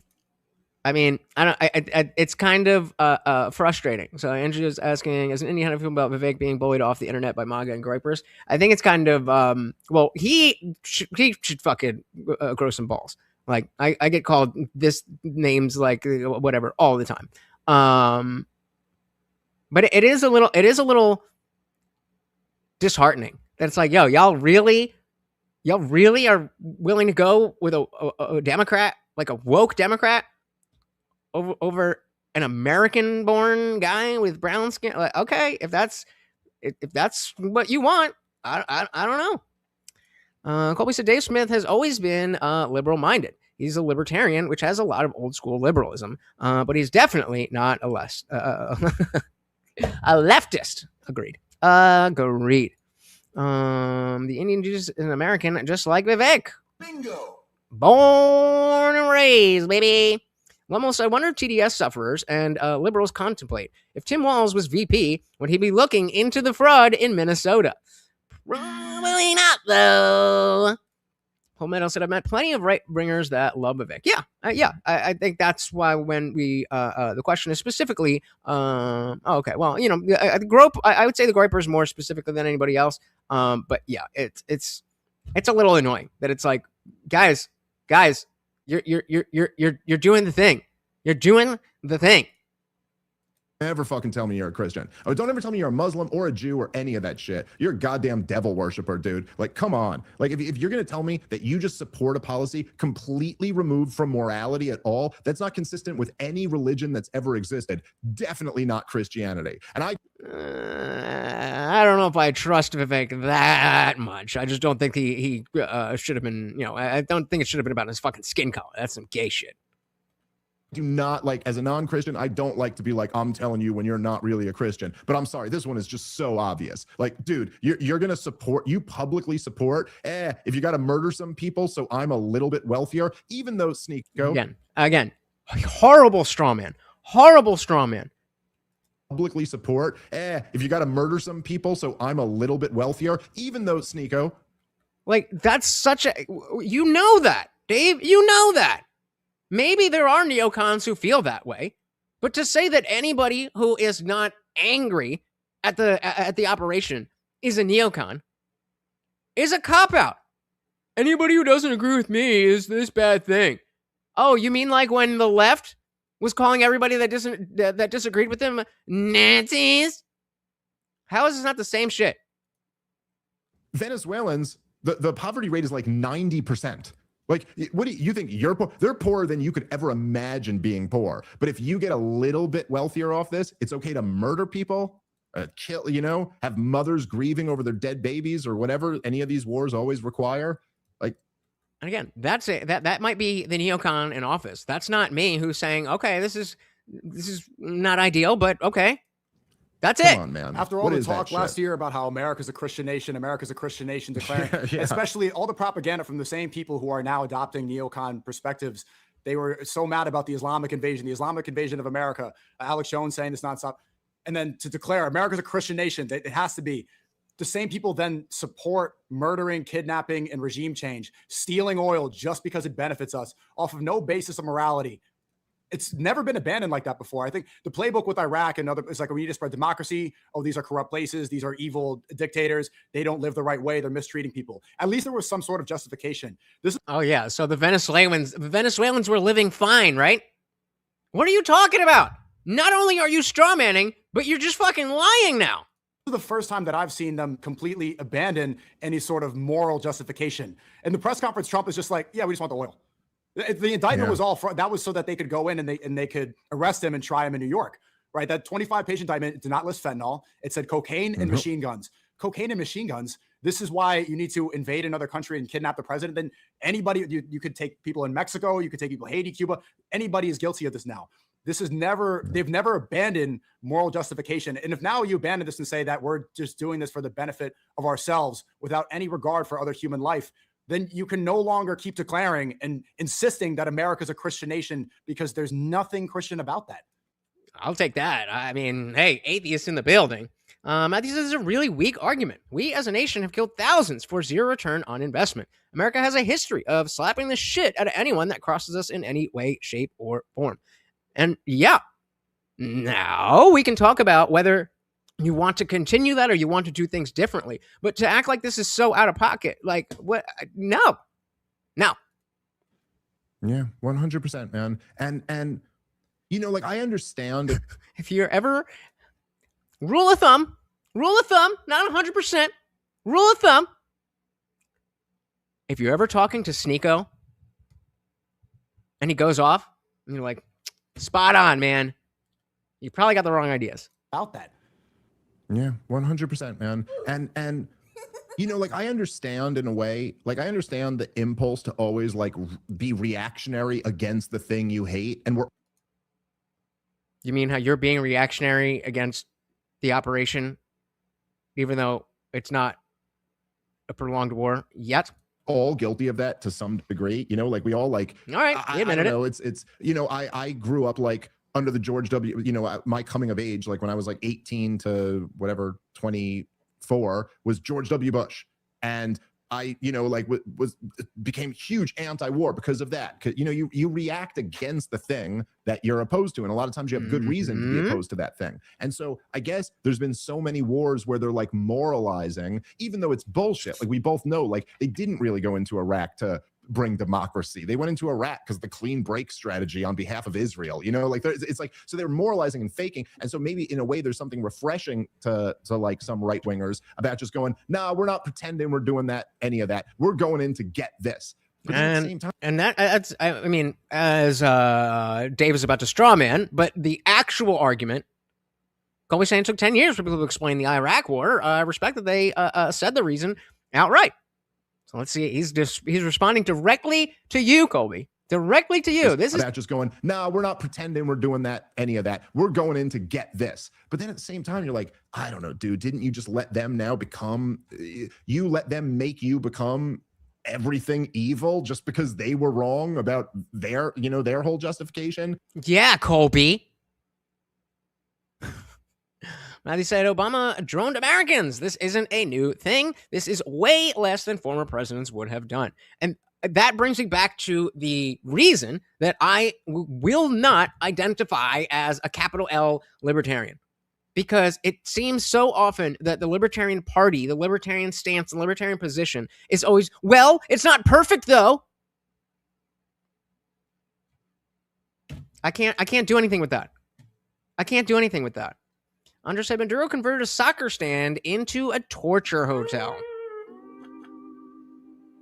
But yeah, you know, Trump won the 2020 election, so we should have they should have kidnapped Biden. Come on, man. Not so same. Different and very different. Clippy said you hit the nail on the head, Jesus, before he even said it. You know what you know. Full Mountain Chad said, why get butthurt about Maduro when Venezuelans couldn't be happier? Exactly. Now, there is a legitimate answer. There's a legitimate answer that, hey, we want to be America first. And to me, the libertarian who doesn't like this, says that even though the Venezuelan people couldn't be happier, they could potentially be in a worse position. And so we're, again, playing world police and sticking our fingers where it doesn't belong. That's a legitimate stance. I just don't really care when you can see the level of celebration. I mean, all right, let's do this. Not this one. There was a video. I forget exactly who it was. I think if I was smart, I put it at the bottom. I did not. It was. I saw it already, so it was up here. Oh, I think it was this one. American colonization now, aren't they? Because at least it's mutually beneficial. Income. Oh, well, this is a little bit different, but clear now, doesn't it? Let me show you guys this incredible clip of the Venezuelan national telling all these left-wing dorks to pound frickin' sand. We got some stuff to get into, so let's roll the tape. All right, folks, so let's start off with this absolutely hilarious gut punch to the idiotic collective left. Here's an actual Venezuelan perspective. Y le pidió a todos que tengan fe. So here, let's get the captions out here and said, those who say the U.S. is only interested in our oil, I ask you, what do you think the Russians and Chinese wanted here? No sé dónde iría a salir, pero le pido a todos que tengan fe, que no se dejen llenar la cabeza de que los gringos solo quieren el petróleo, y los gringos solo quieren sus riquezas. O sea, y a esas personas les pregunto, ¿qué creen ellos que querían los rusos y los chinos durante tanto tiempo? ¿La receta de la arepa? Receta arepas. That's what they wanted. Imposible. He hit the nail on the head. I mean, that was a mic drop moment. Those who say that the US is only interested in our oil, I ask you, what do you think the Russians and the Chinese wanted here? The recipe for arepas? My friends, the man pictured here on screen is the left's worst nightmare. Basically, anybody with common sense and the ability to think past their freaking nose bridge is kryptonite to the left-wing mob. And this guy called out the hypocrisy straight to the point. What do you think China and Russia are doing in the region? Where do you think those massive oil tankers that Donald Trump was seizing were going? Iran, China, Russia, obviously. It's all power plays, and that's what these other global superpowers or wannabe superpowers are doing. And what's the difference between the American superpower and these wannabe communist superpowers? Well, they're authoritarian and have no respect for human rights. Again, who should be leading the world and who should be leading the Western Hemisphere? It's America. And this is what I mean when I say I'm done with this self-flagellating nonsense, this anti-American imperialism ideology. It's freaking suicidal. American imperialism at this point is necessary because the alternative is total dystopia. And yet we buy into these academic narratives, that we hear people talking about, we hear from our friends and all these thought leaders, and then we regurgitate them blindly. But it's time to start actually thinking in proper perspective. We keep flogging ourselves while China and Russia are teaming up to expand everywhere. Look at China's grip in Africa right now. European influence decided, we need to pull out. This is bad. Then, of course, all these African nations start collapsing, and in comes China swooping in to take power. And of course, they're 10 times more brutal. And the fact is, when analyzing this Venezuela situation, Nicolas Maduro was straight up a Chinese pawn. China eyed those massive Venezuelan oil reserves. They realized that they needed that, and so they dumped tens of billions of dollars to build influence in the country, in the region. They propped up this narco warlord. Yeah, all right, we get it. But so I have that's not exactly what I was looking for, but let's see what you guys are saying in the chat. Before that, Lomo said Americans aren't paying attention to what China is doing. This is the Monroe Doctrine in full effect against BRICS. Maduro had a meeting with China delegates hours before he got snatched. And those arepas, oh yeah, what did you just say here? They're a colony of the US now, so basically they're slaves to produce things we don't want to things that we don't want to produce, I think you mean. For a long time we just paid China to make our stuff, but figured it would be easier to do a colonialism and find some brown folks to do it instead.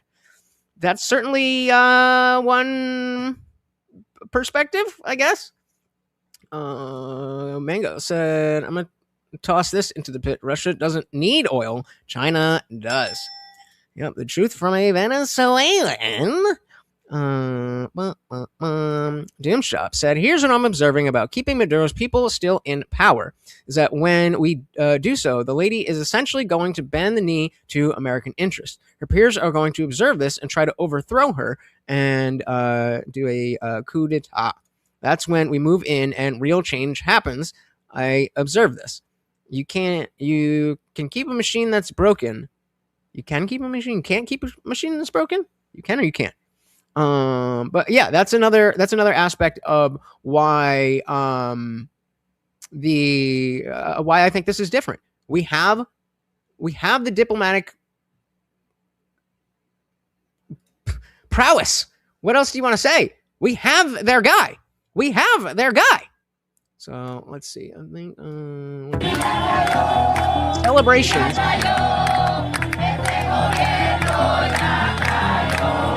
The moment Maduro was captured from his palace may have been an operational success for Washington, but for the Venezuelan people, it was the first morning of awakening from a 30-year nightmare. We have been living in a dictatorship for about 20 years, so I can tell you, this feels like a breath of fresh air. In response to those on screen saying, this is a coup, the Venezuelan people's answer actually sums it all up. Millions who have suffered years of hunger, who have squeezed their children's future into a bus ticket, are now shouting. Inflation, gangs, and the poorest people on the richest land. But behind these cries of celebration and joy, a huge storm was approaching. Now, this is going to be a controversial topic, and I don't care if YouTube doesn't promote it. I'm going to expose the truth anyways. Controversial topics like this one end up getting suppressed by the algorithm, except when you force the algorithm to promote it by clicking on the like button. All right. Today, it wasn't just Moscow. Not only in this, but from Tokyo to Berlin, from Beijing to Moscow, from Kiev to Taipei, even to Greenland, it created different dark seismic waves around the world. First, let's look at the streets. The world watched Maduro being put on a helicopter, but the Venezuelan people have been watching something else for years, their own slow demise. que no se dejen llenar la cabeza. There's our boy. There's our boy right there. So Colby asked, do you think Maduro will be returned to Venezuela? Why not just take him out? So do you think he will be returned? And then maybe we can talk about why not just take him out. To me, it seems pretty obvious that we don't want things to get worse. So we keep him alive to make sure that we can get whatever it is that we want. So we heard this guy. Fill their about to people sitting on the world's richest oil reserves, yet unable to fill their cars with gasoline. Remember those worthless paper bills tossed aside like trash on the streets, blown away by the wind? Yup. Those moments when inflation erased not just the economy, but also dignity. However, data from the field shows that there is a deeper reason behind these celebrations than hunger: safety. The Maduro regime had effectively handed over control of the streets to violent gangs like Tren de Aragua. These criminal organizations, run from prisons, terrorized not only Venezuela, but also a wide swath from Chile to New York. The crowds we saw today in Quito, Ecuador's capital, in Miami, and in Caracas were not celebrating a political victory, nor were they simply expressing joy. They were experiencing a traumatic release of having survived. 8 million people, nearly a third of the population, were forced to flee their country due to this regime and its gangs. The harshest response to the imperialism critiques made from the comfortable confines of the West came once again from those streets in the form of a viral voice. Don't lecture people fleeing tyranny about democracy. You shut up, we'll speak. Here are some. In fact, the Chinese people began secretly celebrating Maduro's downfall on online platforms, bypassing internet restrictions. This was a global message about the fate of repressive regimes. All right, so we get the broader point there, but let's hear from an individual who has specifically lived through exactly. Here are some things I experienced growing up in Venezuela that would send anyone from a first world country straight into therapy. A full tank of gas is cheaper than water. I always thought this is how it was everywhere, but no. However, you have to line up for a very long time, and by the time you get there, there may be no more gas left at a country with the biggest reserves of oil in the world. At one point, your ID number, the final number of your ID, would be the determining factor if you're allowed to shop in the supermarket that day or not. So since my mother and I had different numbers. Yeah, I like this. Hold on. Let's shout out to Jackson. Jacksonville kid said, let's pretend when Biden was in office and the Biden administration would have gotten Maduro, or we can say in a different world where Harrison Walls won, that either administration would have gotten Maduro, everything would have been peaceful because it was a Democratic president in office. The fuck?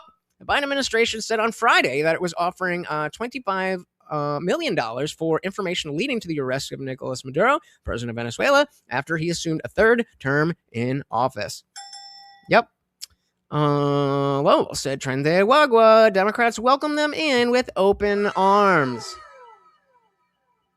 I don't know, I take this with a grain of salt, but I heard that it was like on some fucking movie shit where they got into his compound or whatever, and he was literally trying to pull the door closed in his bunker or whatever, and they got him. I don't know if that's real. That sounds kind of like made up, but if it is, can't wait to see that movie.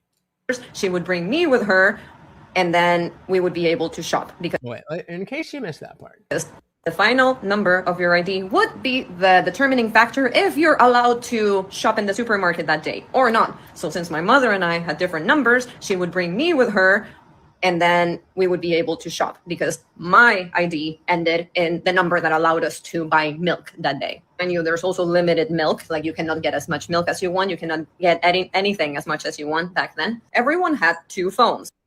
Shout out to TikTok. A real one and a decoy phone. The decoy phone is the one that you would go out to the streets with because if and when you get mugged, that's the one they're going to take. So you leave the nice one at home. Going out after sunset on foot, out of the question. I would like to live. Going out to walk after nighttime, not a thing. Do not do that. I've been mugged 3 times. Mind you, I lived there until I was 16 years old. Okay? 3 times. Gunpoint. Also, if you get robbed at night because you were walking around, that's just natural selection. No one's going to feel bad for you. They're going to be like, why were you walking alone at night? Duh. They would steal your groceries too, by the way. Those were luxury items. Kids I went to school with got kidnapped for ransom. It was actually very common.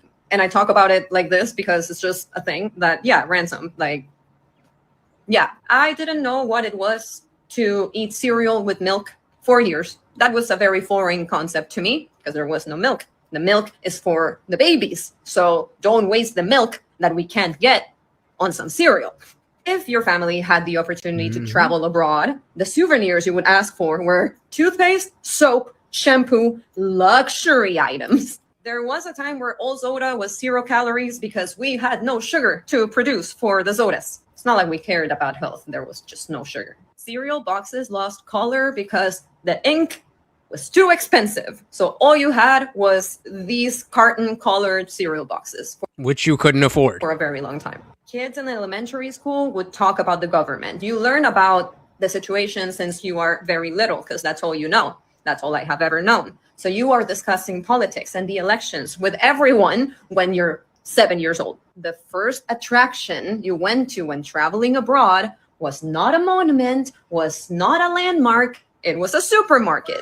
And you took pictures because you couldn't believe the amount of food. Not even fancy food, just food. Lots of it. If this sounds unreal to you, it's because it shouldn't be. And that's why we're happy. That's why we celebrate. So, I mean, again, we can talk about, well, this is fake and that's fake and some things are fake and blah, blah, blah, blah, blah.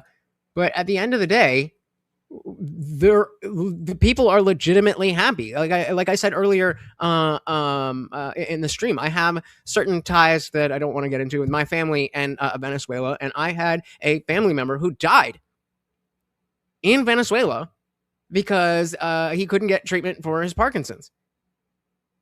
It's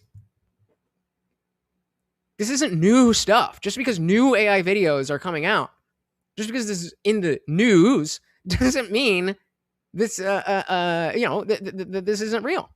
Yeah, taking pictures of a store just because of how much stuff. The only thing I can compare it to is somebody who lives in the city going to Costco for the first time.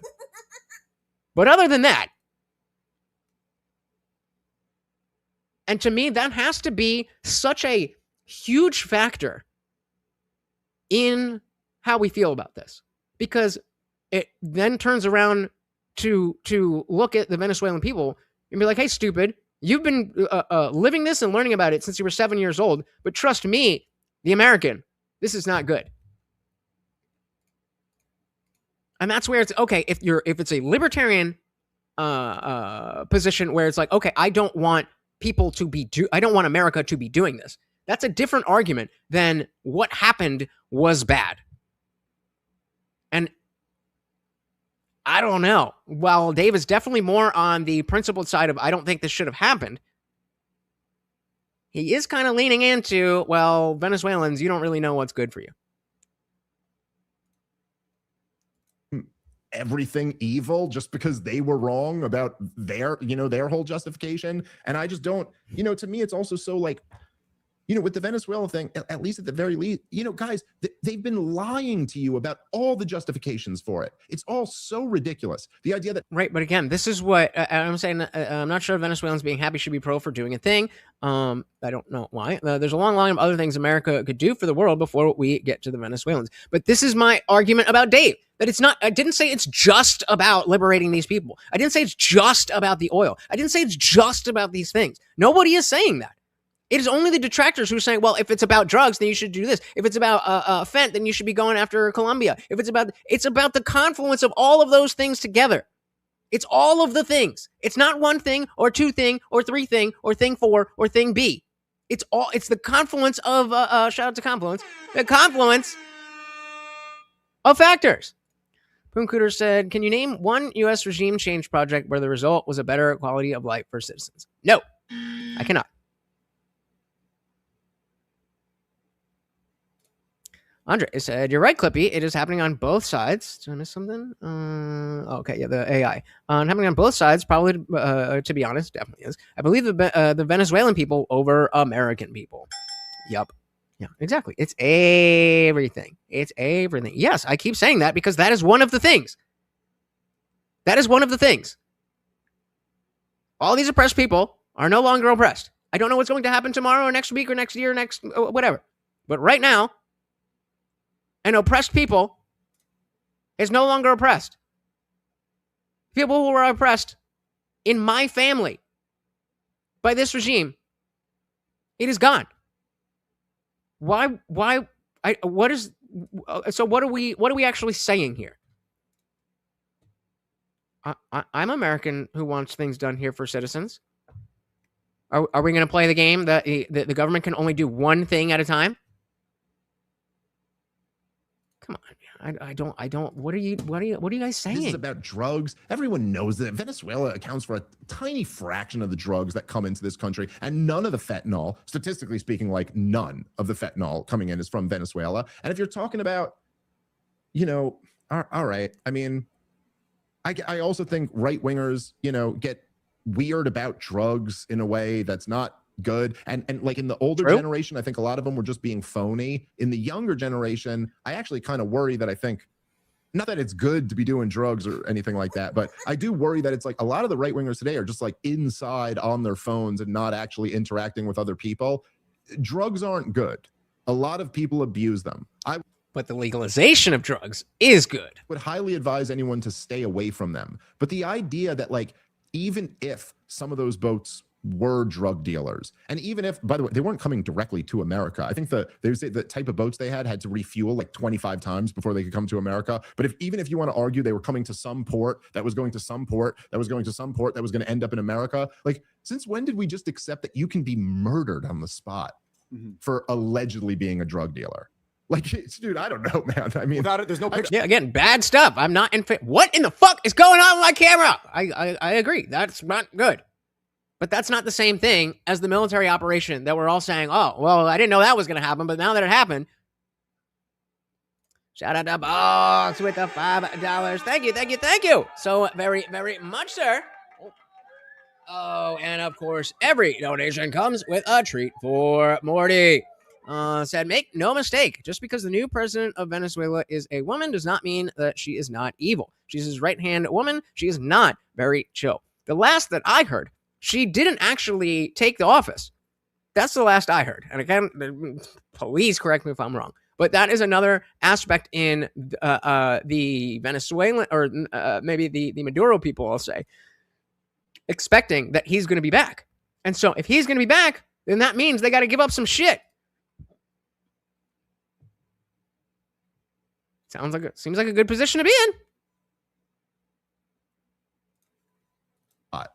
For allegedly being a drug dealer. Like, dude, I don't know, man. I mean, without it, there's no pictures of the farms. They said that he had these giant cocaine farms. We haven't seen photos. And the fentanyl, that all comes from China. Oh, sorry, buddy. You got to remind me. I forgot to add you to the banner. Of course, the new sponsor. Well, actually, not even the new sponsor. Al sponsoring himself. I just forgot. Thank you. There's no pictures of the farms. They said that he had these giant cocaine farms. We haven't seen photos.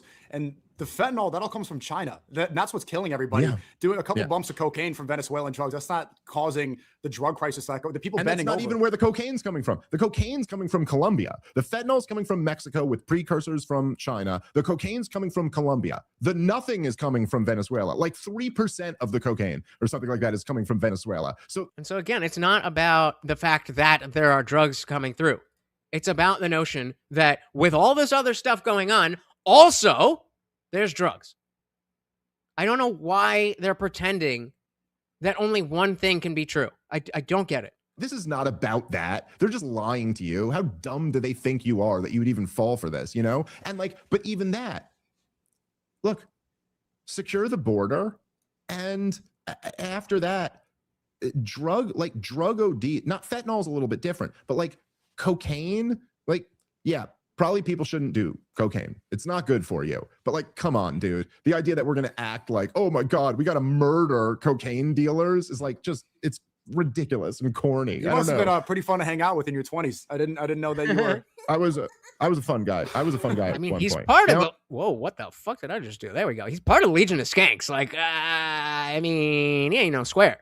I'm a boring dad now, but no. I mean, listen, I was a party guy for many years, and I'm not anymore. And I'm like a real square now. I'm just a husband and a dad. And I think this life is much better. I'm much happier here than I was there.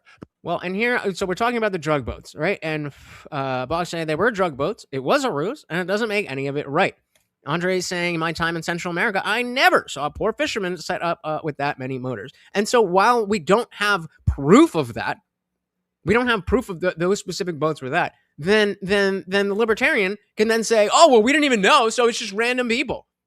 I'm like, I'm not denying that, okay, yeah, I agree. Those people were not convicted of any crimes. But why are we pretending that it's just the same thing as your neighbor?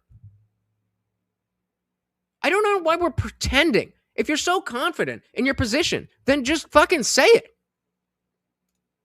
Lone Wolf said, oh, did I put that poll on the other one? Oh, no, I didn't. Wait. Oh, I did put the poll up. There we go. Yeah, so before we get to that, Colby's asking, do you think Maduro will be returned? And 67% of you said yes. So, interesting. Lone Wolf said, what can Trump get past when asshole states elected people like Mitch McConnell, Lindsey Graham, Thune, et cetera, cucking Trump in the House and the Senate? I agree. However, I do think Trump has lost a lot of his fight. He is absolutely not the same guy he was in 2016, and he's a lot more like them than he is like me. We'll put it that way. So Dave Smith is being ridiculous by pretending synthetic opioids aren't being distributed in every drug known to man. Weed, pills, coke, heroin, ecstasy, etc. It's been found in everything. Yeah, and he said, well, the fent is coming from elsewhere. It's like, yeah, do you think that your average street dealer is like, wait, is this from Venezuela or is this from Colombia? They're just taking whatever, mixing it all the fuck up. What are we talking about? You get what you can get. That's not even the bad ones. Come on, bro. But at the same time, you can still have a little bit of nuance and go like, I'm not saying. Hey, shout out to me, Abe in the building. Welcome to the party. Very good to see you. The left literally supports the worst individuals. They support those who target kids, the cartels, scammers, terrorists, dictatorships, etc. They are pawns for the creepy elites. Yeah. What was Boggs saying? As an ex-mule, there was a certain familiarity to it all, and the semi-sub was a dead giveaway. When you know.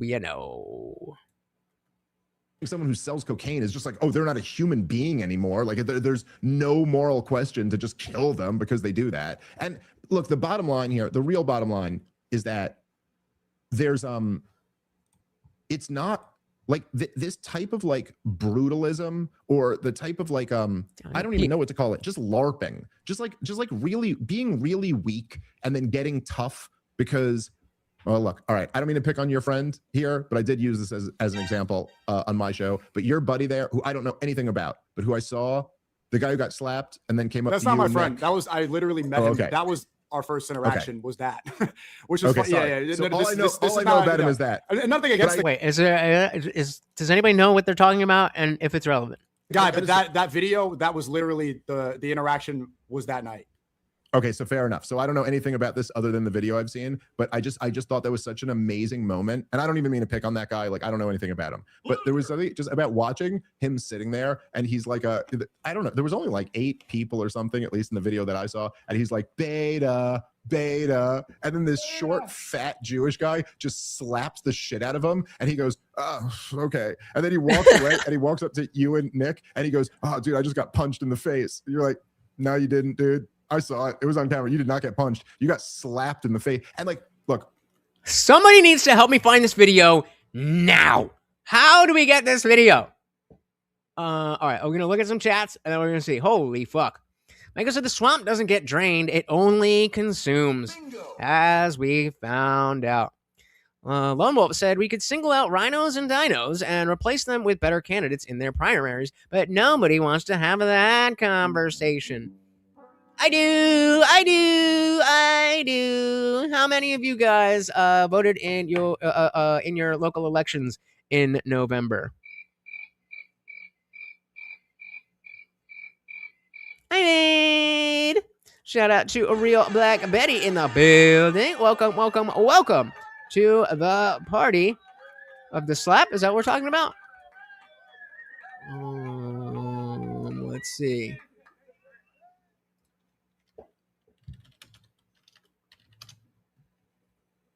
Let's go. Shout out to Doom Shop. I got to give you a dilly dilly first. Dilly dilly before we even hop in.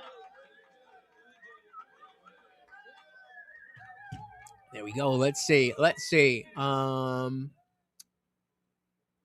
6-minute one and get the full context. Constantly. This is one thing they're actually going to use. Are you Jewish? Are you Jewish? I'm proudly Jewish. You deserve a border. What are you talking about? Do you think borders are racist? You invited him to your fucking club. You gave him a ticket to the fucking club. Wait. Jewish? Are you Jewish? I'm proudly Jewish. You deserve a border. What are you talking about? Do you think borders are racist? You invited him to your fucking club. You gave him a ticket to the fucking club. Oh!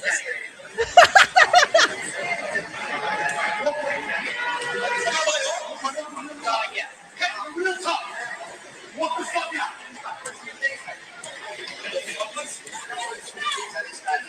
Gripers in real life. So because of TikTok, it's really harsh. I can't really show the clip that. Yeah. All right, but that's hilarious. That's fucking hilarious.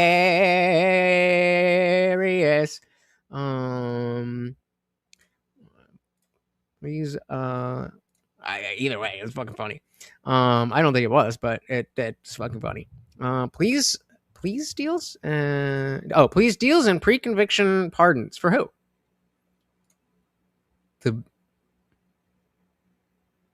Who are you talking about, Andre? They said, appreciate Trump being president. If it were anyone else, we'd be permanently fucked and hopelessly taken of everything that makes us great.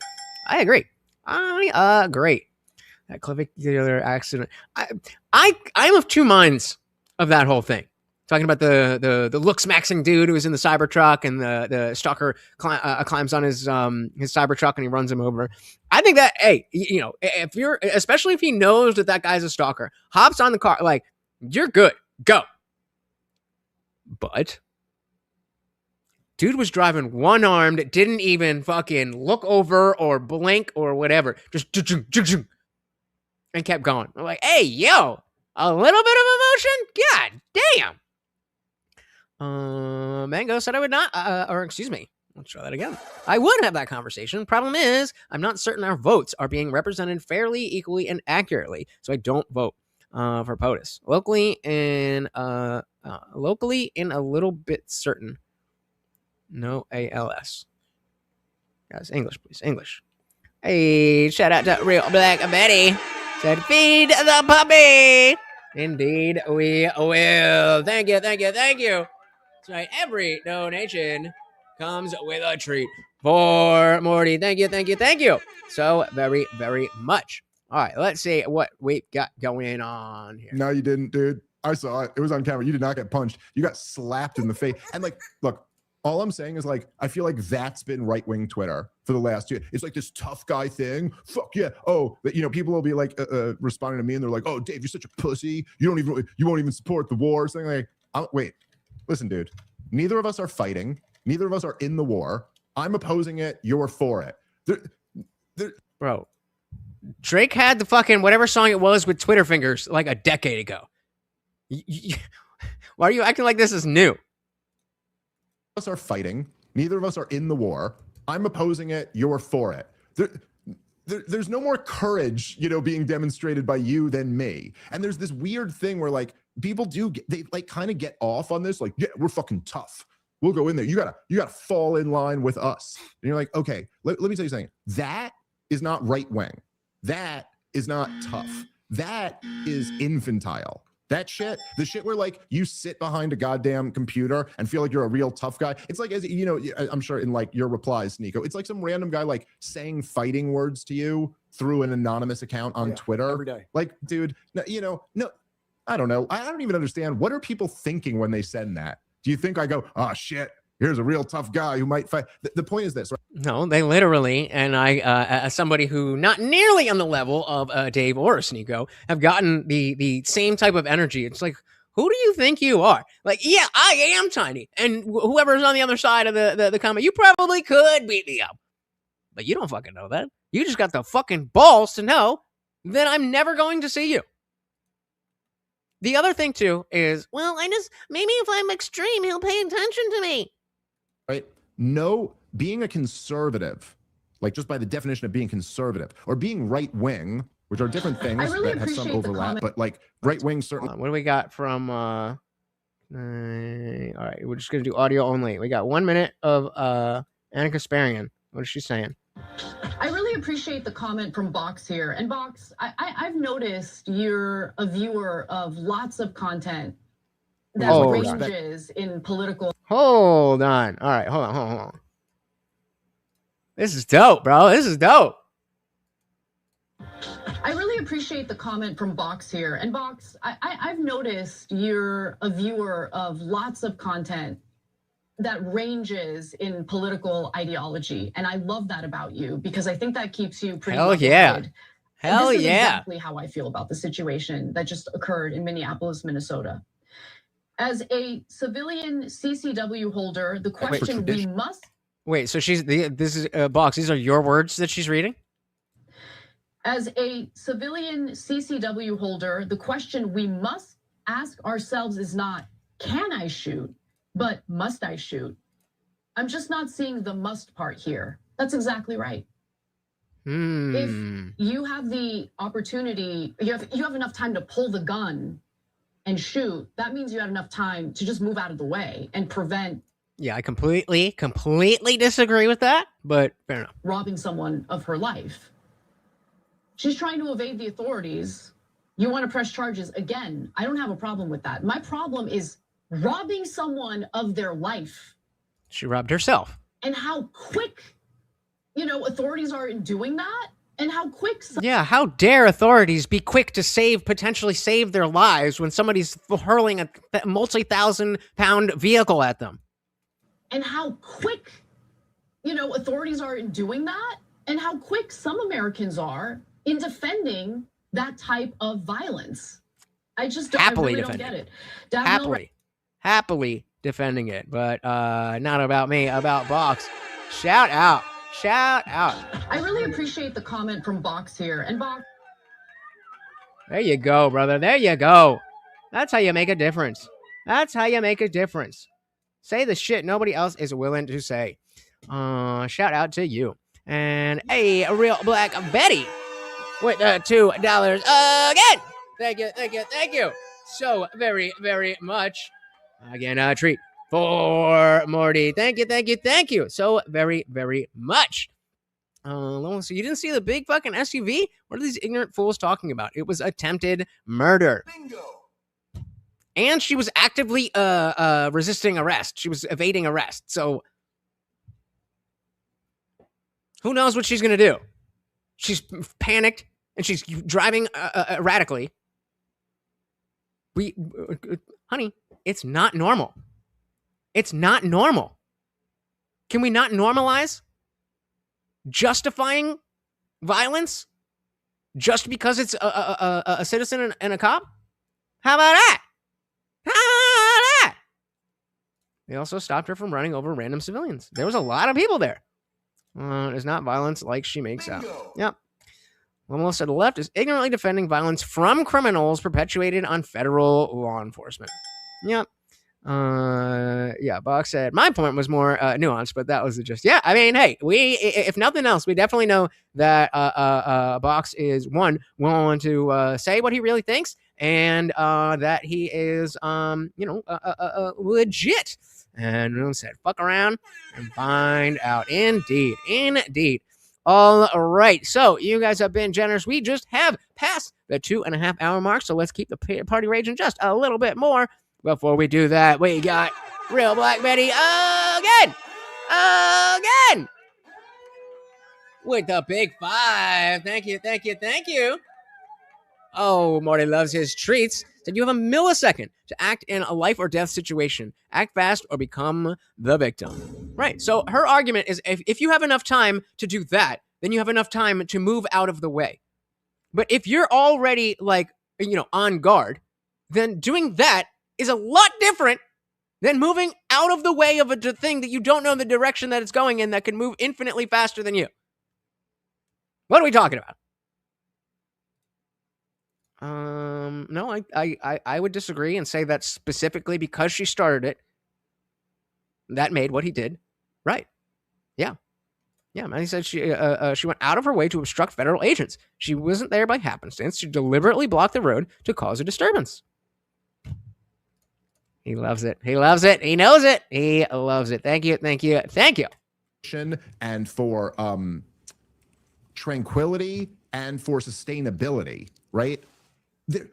Right now we got a really risky hot war in Europe going on. The war in Europe is a very dangerous situation. There have been hundreds of thousands, if not into the millions, of people who have died in this conflict. And the conflict is a proxy war between the entire Western world and the biggest nuclear arsenal country in the history of the world. That's going on right now. Donald Trump was trying to solve that and has been unable to thus far. The war's still raging on. What wise leader in that predicament would go, you know what we should do? Let's start flirting with unnecessary wars of choice and aggression. Let's start bombing around. Before Lone Wolf says it, what war? And Yemen and Venezuela and all these countries and talk about how we're going to run this, we're going to do that. If they kill their protesters, we're going to bomb them again. If they do, like, this is reckless beyond belief. There's nothing right-wing or conservative about any of it. And there's certainly nothing tough. People have mistaken, they think that right-wing now. I have a feeling that it is specifically going to be the Second Amendment gun stuff that keeps Anna from fully being red-pilled. I think there is just something so visceral that to some people, especially if you're in news and you have to cover all this stuff all the time, I think you kind of get to a certain place where, like I don't think, I can ever get past this. And I think that's where Anna seems to be. Maybe I'm wrong. Like, yeah, okay, she's got a gun, but that doesn't mean that, I don't think anybody's pro-police state. That doesn't mean we're anti-law and order. Fox said it's not can I shoot, it's must I shoot. I don't see the must here. And again, the time that it takes.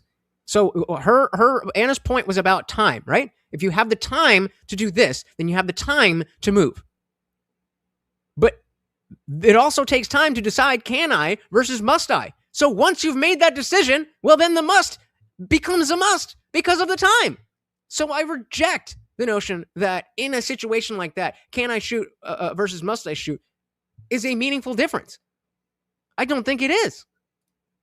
Because if you're at the position of a car is coming at you and you're ready and you stop, you say, I definitely can shoot, but must I shoot? Well, by the time you even think that to yourself, the answer becomes yes. Can we acknowledge that, Box? That it sounds good. Can I shoot versus must I shoot? That would do wonders. That would do wonders in a campaign speech. But do we understand that if we are going to engage with the can I versus must I, then that is what takes up the time that would prevent the person from determining I don't have to shoot. If you have to think, the answer is yes.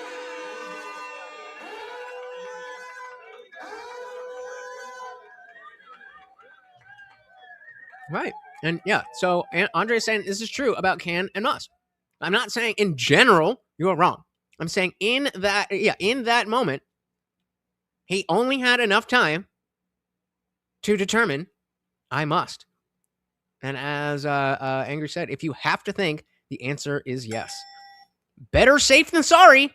So, because then, Box, what you're proposing is what should have happened is that this criminal should have been able to harm a federal agent and potentially other people.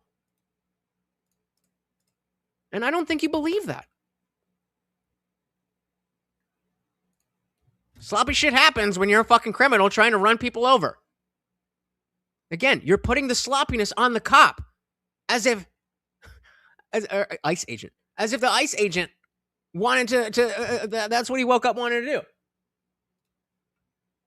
That's her shit. Okay, then what are we talking about? What are we talking about? That ICE agent is lucky it was a snowy road or he would be dead. Also, he still got hit by the car. So there is no argument. No argument. Clippy said it was sloppy. They could have blocked her in with their cars first to make sure she didn't run. Shoulda, coulda, woulda. Armchair quarterback, hindsight 2020. Pick whichever one you want. Conservative about any of it. It's And a there's great certainly point. nothing tough. People have mistaken. They think that right wing now is. So I think a lot of people felt really cool. They saw the Blackhawks and they saw bombs and they're like, "Fuck yeah, America!" The perfect example is Matt Walsh, who he's been calling me every day saying that I'm brown, I'm Haitian, I'm low IQ. I'm like, okay, then let's get in a conversation. Then let's talk about it. And he refuses to. But he will tweet something like, "We're your boss now. Get in line." You know what I mean? And we own you. It's like, dude, you literally are. We? Yeah. First off, your boss. I was thinking armchair psychologist or philosopher. You know what I This is mean? Ben Shapiro. You're not in charge of Venezuela, guy. You're a podcaster. All this tough talk that we're going to control. And then two, Look at Sneako's chat as soon as he brings up.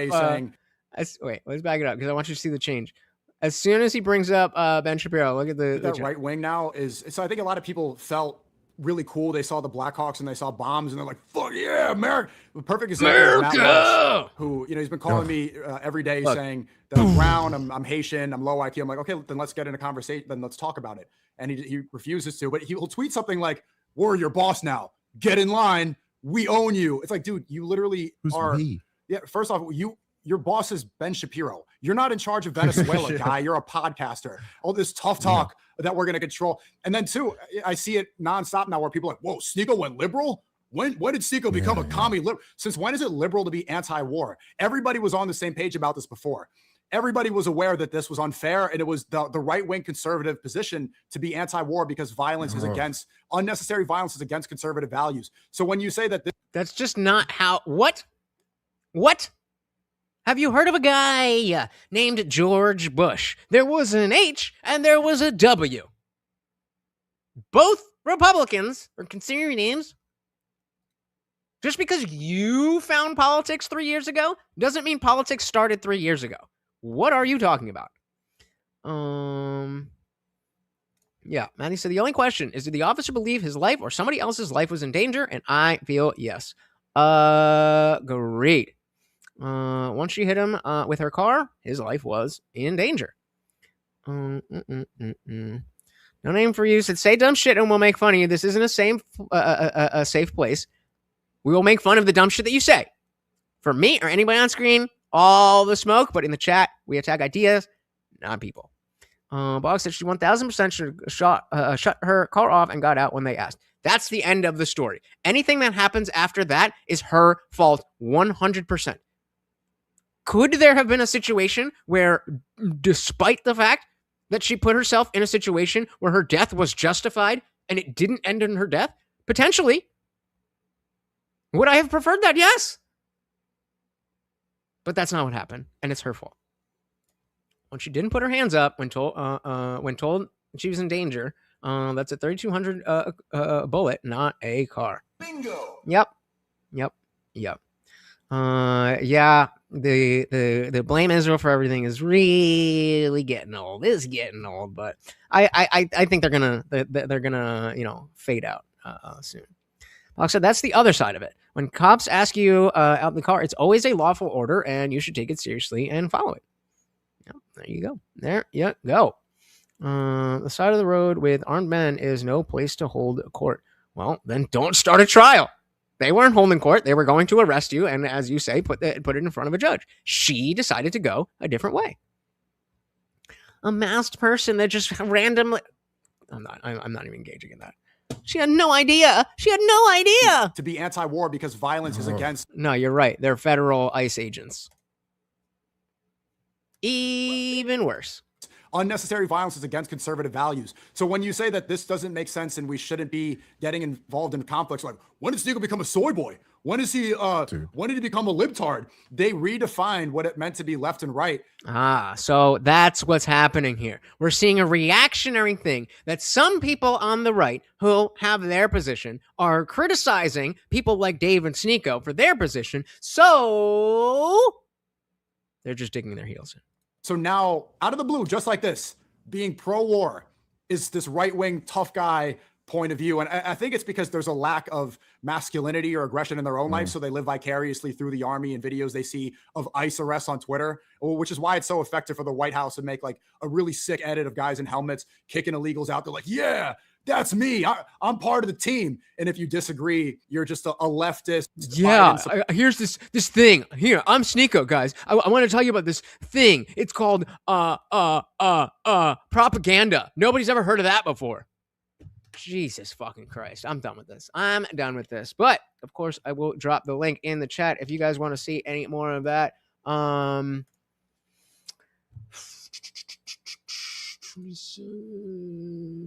Okay, so what I was going to do, and I'll leave it up to you guys. I'll leave it up to the landscapers because I hate to clickbait. Which would you prefer? So I have Dave Smith on Theo Von's podcast talking about Epstein, or I have a short debate, which I think is very interesting, between Rob Noor and Andrew Wilson about Venezuela. So we'll just say Dave and Theo, or Andrew and Rob. If you are on the vertical stream and you would like to affect what we watch next, click that pin link, head on over to the landscape stream, and hit that poll. Actually, so we'll do this until... I'll give you guys a minute. Supporter Kamala, and they think it's this us versus them that they can't even describe. I see that every day where people are saying that, when did Sneeko switch up? It's like, wait, no, I was always anti-war. You changed because you think that right wing is murder for some reason now. Or it's some weird thing where they go, well, this is in our hemisphere, so this is to our advantage. Or, yeah, the Monroe Doctrine. None of them know what the Monroe Doctrine is. Like, dude, it's so funny. People don't... Then how are they... Dave. Remember, I love Dave. Dave is my number one guy. But if you can't call out your number one guy when he's talking shit, what good are you? How would they know to invoke the Monroe Doctrine if they don't know about the Monroe Doctrine? Stupid. Jesus Christ. Hey, shout out to Minnie.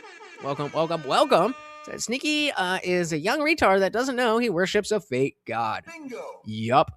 But so this is going along with the poll. And guys, remember, if you're over on the vertical stream, you got a lot that you can affect over on the landscape. But hey, whatever you prefer. So let's check that out. And we're coming up on we're past 2.5 hours. So hopefully we will get through all of this. But you know that donations will keep the party rated. This piece of shit calling in. Look at this guy, Andrew PPF. What's up, man? How you doing? Good. How are you, Rob? Oh, yelling at people. How's the day going? It's going. I got up at the crack of noon. See, I don't think that's true. But like, why? Why are you acting like people who are bringing up the Monroe Doctrine? Why not acknowledge the point about the Monroe Doctrine? So, well, you don't even know what it means. But anyway, life, baby. That's why you're perfectly using it. Oh my goodness. Shout out to my sugar daddy. Funk Master General in the building. Of course, a treat for Morty and 10 gifted memberships. Thank you. So very, very much, sir. Of course, if you guys did get a membership, make sure that you click the pin link on the landscape stream to join the Discord. You know what? I'll drop the link to the Discord in the other chat as well, or I'll just put it in both. It is absolutely free to join. It's absolutely free to join. We're in there hanging out 24/7, having a good time. But if you are a member, then you get extras, including the after party. As soon as we are done here, we're headed over there, and we don't have to worry about any type of YouTube censorship or anything like that. And you're not stuck in the chat. You're on screen with me and everybody else. You don't have to cam up. It's just a good time to hang out. Come on through. And like I said, if you just got one of these memberships, then you get a free pass to the after party. That's right. Well, I went live last night covering the Maduro thing in the hours of the morning. So what's your take? People are telling me I got to call in because you got an oppositional take, which immediately means that you're fired and I hate you. I know. Great. Finally, now I can talk shit. Good thing it's a Rob Noor video. I'm about to fucking the Crucible jacket I have. I'm about to take just pictures of me in that jacket. No, my take is. What did the chatter said? Wood. I said wood. Yeah. All right, go ahead. I think that was a Sarah joke. My take is that two things. One, I'm against interventionism because I think that the United States has proven themselves to be incompetent and not benevolent in these interventions in my entire adult life. That would be Syria, Afghanistan, Iraq, Libya, and the list goes on and on. And again, if that's your position, like, hey, all right, fair. That it'll be the same boondoggle here. But secondly, if we are going to accept, and I'm willing to hear this, like, fuck it, man, we're the United States. We want your oil. We'll take your Sneeko definitely doesn't know what it is. Fucking oil. I'm willing to accept that. If it's going to be, we got the might, that's what makes right. The problem I have with that is, why is it only with foreign policy? There's so much that Trump could be doing with that might back home. For example, if part of this is about let's chill with the threats. Stopping China, and because of their influence in places like Venezuela and fentanyl, why is Trump doing this and throwing the balls out on the table saying, look who I am? And then on the other side of his mouth going, well, we have to accept 500,000 Chinese students because otherwise the very universities that we should be defunding would be harmed.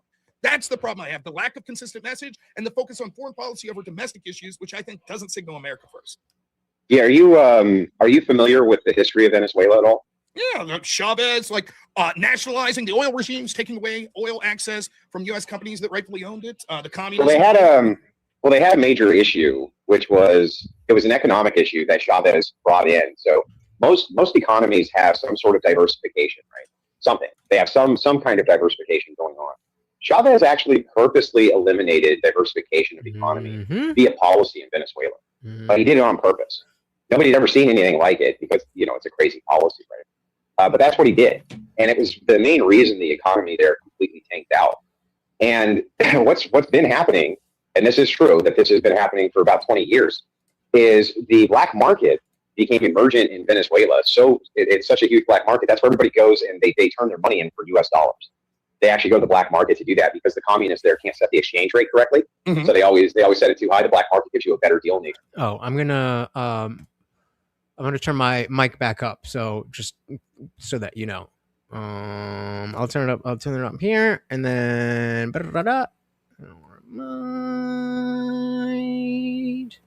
yeah. All right, testing. This is the new sound of me, and then of course the video is the video.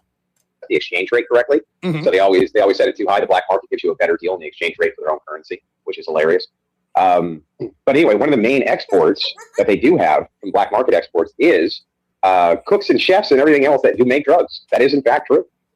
It is in fact true. And this particular raid that happened, my understanding is that they only use the military as a shield to get law enforcement in to execute an arrest warrant. Yep. So it doesn't seem like there's any kind of widespread nothing going on there right now. Right, and that's why I keep harping on the fact that he is alive. They didn't kill him. They just captured him.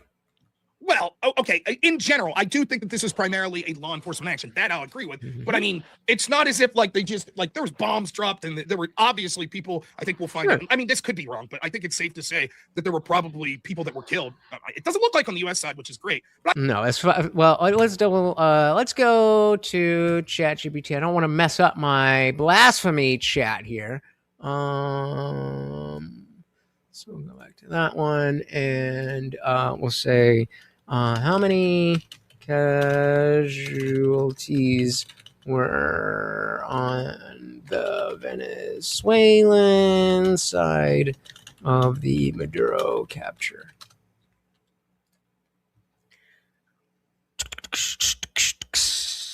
100 people died.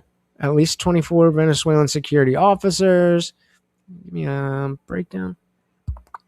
Yeah, so several wounded, no confirmed deaths in the U.S., around 100, including military from Venezuela, 32 Cuban allied personnel confirmed, and 24 of the 100 being, what does it say? Authorities. Authorities. But I take the point. Fine, this was a sort of law. So far, the casualty reported is a possibility, a potential that a 24-year-old girl was killed, but that's not confirmed. It looked like it may be completely bloodless. That's incredible if true. But, it looks like it might be completely bloodless. They had action. The reason they moved on it is because they had actionable intel that he was being moved into a steel compound. So as they were moving him into this steel compound, that's when they went in and got him. You know what I mean? You go further than that. I also heard that like Maduro foolishly put like half the military on leave for the holidays. It's like maybe not the best move when you see the posturing. And I'll say this, and I have said this: if it is as it seems, you cannot criticize the way that the mission was carried out. The problem I still have is with the mission itself. I do not like this. And again, a much more measured libertarian perspective or anti-interventionist perspective. Interventionism, even if it's from countries like this that clearly have screwed over the United States in a litany of ways. In fact, I would say that the United Kingdom has screwed over the United States in more ways and has more negative influence right now in a litany of other countries, Mexico, Colombia, etc. Yeah, but we can't just black bag a European leader and all those rights. You actually can do that in a South American nation. You actually can just black bag a leader, and suddenly things in that country drastically change. It do be like that. That's true. Obviously, there has to be a practical sense to this. You have to be pragmatic. Like the United States can't go to war with everyone or just take Keir Starmer. I get it, but it's not just that simple either. Yes, we black bag, but you hear Trump today. Well, this means that the United States is going to take over Venezuela in the short term until there's a transition. Now, this is similar language that we heard with Afghanistan. We were celebrating the victory in Afghanistan within a few years, and yet we were there 20 years. And what this leads to is, at the very minimum, like if we're really concerned, this isn't about drugs. It's more about the oil and stuff, which I think you would agree. But even to the extent that drugs are a good side effect that we're going to be limiting them, how can we justify the domestic issues we're seeing? Well, it's actually limiting the mass migration, I think. So 1/3 of Venezuela has left that nation since the years of Chavez. Yeah, that's another huge issue. I'll come back to this, Andre. Another huge issue, not issue, but aspect of this is we have millions of people who are happily willing to self-deport. Millions of people who are here, who are not Americans. Well, maybe they're here legally, maybe they're here illegally, maybe they're here under asylum, whatever. But they're willing to go the fuck home now. That doesn't mean anything? Like a full 1/3, and it was increasing drastically because they can't feed themselves. Well, where the fuck were they going, Rob? Who gives a fuck? I don't care. They were going. Well, they're going here. They were going here. Not now. Trump secured the border. They ain't coming in now. Fuck them. Yeah, right. But I mean, if you want to limit future domestic immigration, you don't want an outpouring. Same thing happened in Guatemala. Guatemala poured out over 1/3 of its nation into the United States. So before he even goes on to that point, so he's saying, well, not anymore. The border is secure. Okay, so then, for that to be relevant, you must know that within the that it could not be that we will have a president after Trump who will be bad on the border. The border's good now. It's only got 3 years left. It's been what, a 30-year occupation? I think they're willing to wait for their moment. 1/3 of them into the U.S. All of this is true, but my solution to this isn't then we owe it in this country to go and fix other countries' problems, because the truth is, right, that's not the argument. We didn't go in because, oh no, what's going on is so bad, therefore we must go in. This is the same picking of individual factors on a multifaceted thing. Well, if it's just about the drugs, then we would go here. If it's just about a dictator, we would go there. It's not. It's about all of it together. We owe it in this country to go and fix other countries' problems, because the truth is, and you know this, it doesn't matter how good or stable those countries are. If a Democratic administration gets back in power, the floodgates open again. And we're going to see the exact same millions, even if they're not from the exact same countries, but you'll still see people in Venezuela be like, shit, Joe Biden 2.0, hell yeah, I'll flood in. So the focus should be back home. And instead, the past 5 months of the Trump administration. Wait, but doesn't that go against exactly the point that you just made? You're like, oh, well, who cares if they're coming here? The border's closed. And then you say, oh, someone can come in and do exactly and undo everything Trump did. Administration have clearly been the foreign policy presidency. Meanwhile, do you have any doubt? If you can cleanly do this, just like he cleanly went in and out of Iran, that was clean. If he can cleanly black bag this guy, and Venezuela has a stable market economy again because they have somebody in there who's worth the shit, that is a huge W. But if it's that And you easy, why agree stay? with that, right? Yes, What's but that? why didn't Trump come out today and say it's all good? We're leaving. Instead, he said, no, we have to maintain. Well, but what is he? But what is he leaving? He's leaving, a couple thousand troops in a very small naval detachment. Like this is not a Wait, you think Dave Ramsey is trying to help people? a war brigade that's there. It's a very, very small detachment. But I mean, the same thing could be said of Syria. We only had a couple thousand people there, and look at the boondoggle that that's led to.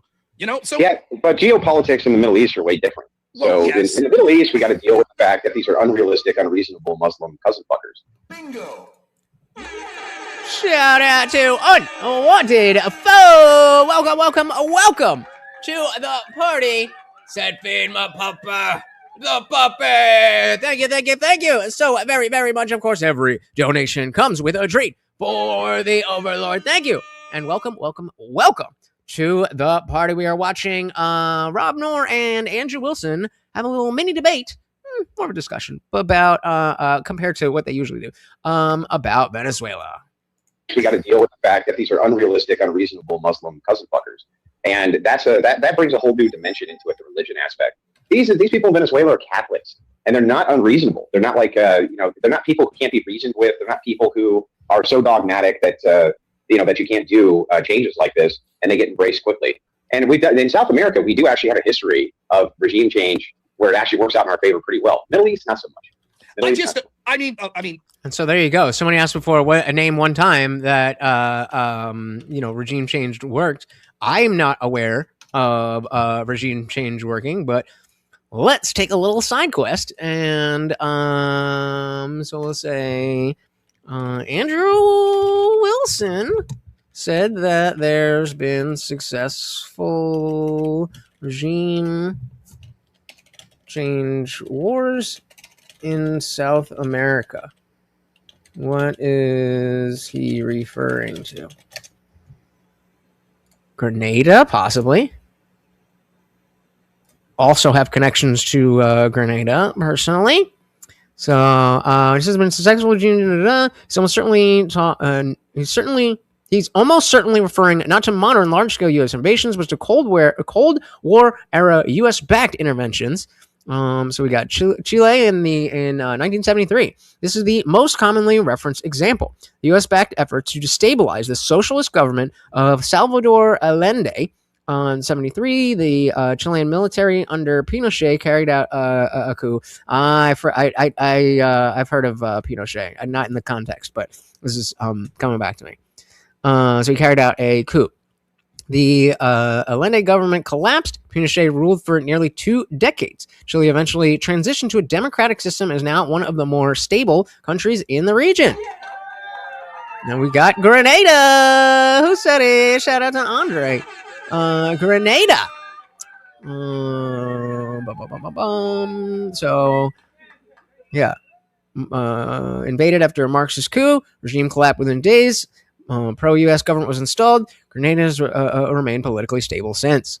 And we got Panama in the year of our Lord, the Indian Jesus. Yes, that is blasphemy. Panama. Shout out to Panama on the best year ever. Another frequent reference point. Invaded to remove Noriega. He was captured and extradited. Panama did not descend into chaos afterwards.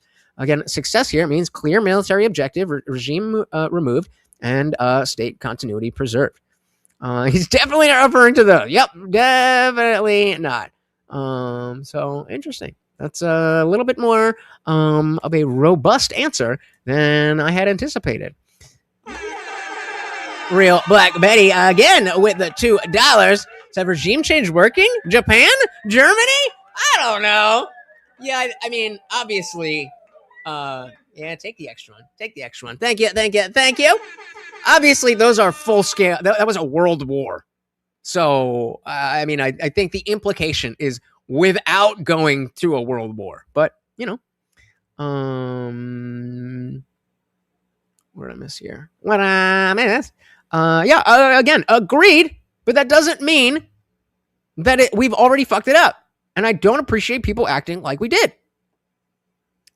Real Black Betty said, my birth country, Guyana, the CIA took care of the commie and we got a capitalist. The country improved a bit. They should have left the white Brits in charge. There you go. It's the white man's. It's the white man's. Shout out to S Contracting. Welcome. SS Contract. Shady. I don't know. Whoa. Welcome. Falklands. I'm not familiar. But let's dive back in. In our favor pretty well. Middle East, not so much. I mean, Africa, not so much either, right? Libya, we can say that. But okay. Africa's Muslim. Africa's Muslim, that's why. Okay, let's say, even if it would work out, I'm tired. It is clear that the hyper-focus from both of the parties in this country have been America last. And when I'm voting for someone like Donald Trump that's America first, I want him to focus on domestic issues. Right now in the news cycle, we have this story that is actually momentum to get normies to fucking hate the mass migration that we see with the Somalian daycare story. Mm-hmm. Be honest, if you have any doubt that Republicans in this next budget are going to continue to fund refugees for billions of dollars and Trump's going to sign that bill. I could handle Trump's big balls overseas if domestically he's doing the right things, but he is not. And it is clear that although it is hypothetically true, we could do both. They won't do both. And the reason is because if you're someone like Trump that's dealing with such amount of corruption, you have to be hyper-focused and be spending your energy on the most efficient ways. And he's been doing the opposite. And this is one of the biggest boondoggles that's going to take up so much of his time, change the national Well, wait a second. Let me ask you a question. Let's say that you're President Rob Miller. Okay. Right? You have to have bipartisan support for any of the localized U.S. bills that you want to pass, right? Mm-hmm. You do. There's no way you're going to get that for immigration status. That's just not going to happen. Then veto There's no way you're going to get that for refugee status either, right? But you might be able to do something utilizing your presidential powers elsewhere. If that's all you can do, is that what you do? No, because yes, hypothetically, to answer your question, yes would be the answer. You obviously, if you can't change everything, you make the incremental changes that you're capable of and then live to fight another day. That's true. Right. My argument is, but there are incremental fights that you could be making. For example, you could say, fuck you, I'm vetoing the budget bill that gives one dime to any foreigner. That's number one. Trump won't do it. Secondly, you could say, even if I can't get bills passed, what I can do is pressure people into saying, particularly in my party, that they're What, you mean like a president? their stance is unattainable, and that we're going to make the American people, particularly Trump voters, outraged at someone like Tom Emmer, who's in charge of the Somalia caucus, or outraged at all these Republicans that are funding this shit, and we'll primary them. And Trump threatens this all the time. But he's threatening to primary people who I don't particularly have a affinity for, like Thomas Massey, but not the neocons. He's not threatening to primary the people that are pushing these bills that are billions of dollars to Somalians and all this other stuff. Real Black Betty again. And all the liberal white women for based Latinas. That big booty Latina, don't we love a big booty Latina? Indeed we do. Thank you. So very, very much. I got to count now. What are you up to here? Got 2, 4, 6, 8, 10. Oh my goodness, coming up hot on the sponsorship. The people that are pushing these bills that are billions of dollars to Somalians and all this other stuff. So I think that it seems to me that the clearest example or the clearest explanation of what's going on here is Trump actually likes some of these illegals. That's why when Trump was out there the other day saying, wow, yeah, 500,000 Chinese, that's okay. And I saw these illegals at this battery plant in North Carolina, and actually we need them. And a lot of these farms, we can't just deport these people. It is clear that the people that have his ear right now are saying, well, actually, we need migration. We need it. We need H-1Bs. We've got to be hesitant on a lot of these illegals. And this is just another example. It's just the neocon agenda. This is Lindsey Graham's foreign policy and domestic policy. I'm not going to give you... No. Shout out to Sens Apartec. Welcome. So there's a solid argument that actions like this are one of Trump's most effective avenues in a paradigm where Dems will literally cut off their own balls to spite Trump. Hard to argue with that. And unwanted foe coming in with the praise for the big booty Latinas. Thank you so very, very much. And another treat for Morty. There we go. Thank you. So very, very much, sir. A huge fight there because it's true, right? You are correct that, and a lot of that, as you know, has to do with farm subsidies. Right. It literally has to do with, there's a huge kind of political arm when it comes to lobbying from farmers. People don't really realize how big of a lobbying arm that really is. It's such a large lobbying arm that they can demand endless subsidies and actually get them. And so, there's always going to be... He's definitely got balls. Come on. Love him or hate him. To say that he has no balls, come on. Bipartisan support for visas for people to work cheap labor on farmland. Like, there's nothing we're ever going to be able to do about that. You could maybe, institute something like Bush tried to do where they come in and they go home. It's just that they never go home. right? I gotta start doing this. I gotta start big broing people and like going on because I like to, like, when I go on panels and I like to be on camera. I feel like I'm more engaging that way. And but I gotta start big broing and just be like, oh, your show's not big enough for me to show my face. Exactly. So that's true. I agree with that. On the domestic side of things, I'm not sure what Trump can do, though. His hands seem totally tied when it comes to immigration. You say he can veto the bill. Well, Congress can override the veto, and they will. And then he gets egg on his face. But if that's that's a good point. That's a good point. He tries to go through a military action that is not declaring war. He tries to go through Congress, and they shut him the fuck down. Then what? It's like, you gotta be careful here.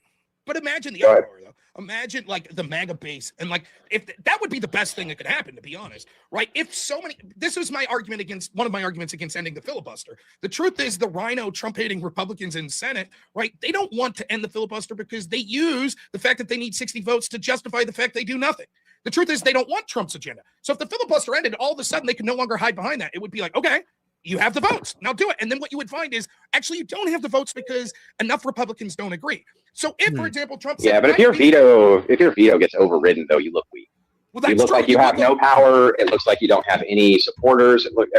And especially with Trump, that is exactly the narrative that would be used. From an optic standpoint, that's real bad. You don't generally want to have a veto overridden. I agree with you, but they leaked a plan to Maduro in hopes of creating a massacre to make Trump look bad. Holy shit! Holy shit! That is absolutely something I could see them doing. Something I definitely did not think of. That's scary. That's scary. Jesus. Box after snatching up Maduro so fast, I cannot be convinced that we did not know where Osama was, that we intentionally prolonged this war at this point. They left us in the sandbox. I mean, again, you go out into the desert like that, there's a reason that they have such a good geographic thing and haven't, advanced. They just fight and hide. So I don't know. At the same time, everything you say here is absolutely correct. However, Trump is unique, and what that would show is even his own party does not believe in the agenda. Particularly, he said, my veto's for one reason: not one more dime to these illegal foreigners, not one more for refugees. And so take that portion out of the bill. And if Republicans said, nah, dog, we can't do that, we'll override the veto, then the primaries would be insane. Trump could say, fair enough, this party no longer supports me, and so I'm going to use my bully pulpit to radically change the party by promoting primary challenges to each and every person that voted to override the veto. And sure, but moving into the midterms, people have a very short attention span, and moving into midterm elections. I agree. I hadn't even that hadn't even crossed my mind, but Jesus. If Trump has a veto, he puts a veto in, it gets overridden. Even the people who then said, no, I was voting with Trump, right? People will give their angst to them too and still vote for the Democrat. Fuck this party. In other words, fuck this party. They won't do anything that we want anyway. Fuck these guys. You know what I mean? They're there's a lot of people there already. Not paying attention. Most people don't pay attention to the micro. They're not going to actually research each individual politician, what they voted for. People just don't operate that way. They operate off of a party political lens. That's the dialectic. And so I think if Trump started internal conflict with the Republican Party coming into the midterms, especially over veto powers when it comes to him vetoing bills and it gets overridden, I think a lot of his actual core supporters who he can rely on, that would actually hurt them in the midterms when people became frustrated with the Republican Party. Even if that's a solid point about where this leaves the Republican Party for the midterms. That I think that's just a huge factor. And then taking into account that so far the operations that have been done, the individual operations have gone well. That's a good thing for the politics. Even if it was hypothetically true, I don't think that what would happen would be that it would even be necessary to get to the veto stage. I think the truth is it's not just a matter of Trump begrudgingly saying, fuck, I got to sign this bill that's $5 billion for refugees. I think Trump wants it. And I think if Trump said, look, no, don't put that in the bill. Yes, you're right that it's a game of chicken at that point, that your Tom Emmers of the world and your Lindsey Grahams of the world will say, but we want that shit. That's how we get kickbacks to ourselves. And that's how our lobbyists get cheap labor, et cetera, et cetera. Like, you're right. So it become a game of chicken. But those people also realize, like, well, we would be fucked too, right? And this will put this issue at the forefront. And the establishment doesn't want this. They don't want this fight to come head on. If the battle line's going to be drawn and it's going to be like, this is it. This is the end of it. We are literally coming out as clear as day and saying, it's a uniparty, baby. It's it. Uniparty 101.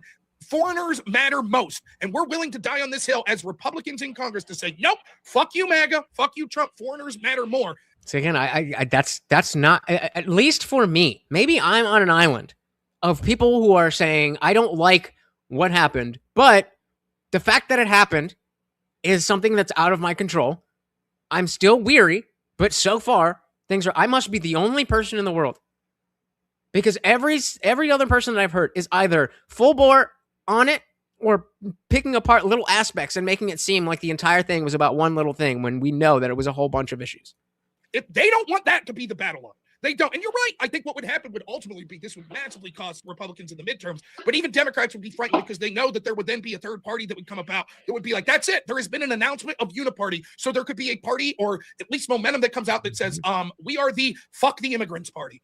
We're the only people that give a shit. And so I don't know about this idea either of the emergence of a third party. I'm not sure that that's a great idea. You remember it would be a revamp of the Republican parties. Yeah, I agree with Rob there. That we would need. That's a good idea, revamp, but that's already happening, right? Influencers are actually beginning to change the ideas around Republican platforms. So that's very helpful. That's going to take a couple of years, but it is very helpful. But a third party of things. And again, so yeah, Angry Angie is saying, yeah, it's over. Now do what we do or what should happen.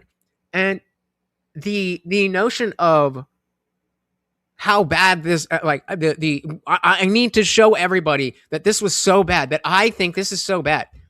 It's like, guy, we all hate war. Nobody wants that. All of us were voting for him because he was the no new wars president. Now that he's done these things, he's no longer the no new wars president. But that's a different thing than saying we all cheered this on. It almost seems like there's an expectation to completely denounce Trump because we didn't like something that he did. That's not how we anticipate anything else in politics. Bad idea. You remember back in the Clinton, it was Clinton pro, and and the reason Clinton won was because he split the vote. Pro split the vote, right? The ears. I love pro. Yeah, and so it ended up. Yeah, I liked him too. Ross Perot, wasn't it? But he split the vote, and so you can end up in these crazy situations where like people get 10% of the vote and still win. It's like that could create all kinds of problems too, like it does in the UK. So I'm not sure that that moving out of the two-party system is actually any better. Well, I agree with you. The 3 point. The problem is like we are set up to the way where unless we are 70 years away from having win after win after win to have viable third parties at the national level. I totally agree with that. So when I say third party, what I mean is that you would see a revolt inside the Republican Party because they would have came out and said we are a uniparty. At that point, I'm gonna jump ahead a little bit. I don't remember exactly what they're talking about. They're kind of moving off the point of Venezuela. See if they get back to it. Yeah, you're right. Of course, I would rather have Republicans. And if I'm Trump, I'd rather have Republicans. But then the same criticism becomes this. We just had what would be the most positive news cycle for Republicans in the midterms that's completely stamped out because Trump decides to bomb Venezuela. Okay, so right, exactly, Rob. So then why is the assumption that, he didn't realize what he was doing instead of this is the time, despite the fact that we already have good news coverage right now? I'm not saying that is the case. I am saying nobody knows that it is not. Nobody knows that is not the case. Until we have an understanding of what really is happening, what happened, what we plan, when that is all laid out clearly, then we can judge it. As of right now, all we have is an extremely well-done military operation, whether or not it should have been done in the first place. You can scream from the rooftops that it should not have been done. And like I said, I don't know, Jack. I don't know shit about Jack. But if I was asked, hey, should we go arrest, take up on the warrant on Maduro? Probably been like, no. But nobody asked me that. I just woke up and it was done. So now the question is, what do we do with the situation that we have? I mean, without more information, how could it be any more complex than that? How could it be any more complex than, I don't know, but this will definitely continue to develop. Guys, I want to give a big shout out to all of the donations. My goodness. You guys were extremely jealous tonight. Thank you so very, very much. And of course, the puppy really appreciates it. Let's give him a little extra. We didn't hit the goal, but we were close. And time's up. I'm not doing fucking push-ups, so save your money. But thank you so very, very much for hanging out, guys. I know that you could be spending your time doing anything else in the world. Like I always say, you could be spending your time doing anything else in the world, and yet here you are hanging out with me and the Overlord. And it's definitely more complex, which is why I am not willing to say I know what is going on yet. And we will see. We will continue to. It's not like I'm saying this is what it is, and I'm never going to change my mind. And da. Well, I'm just saying right now, we're right here.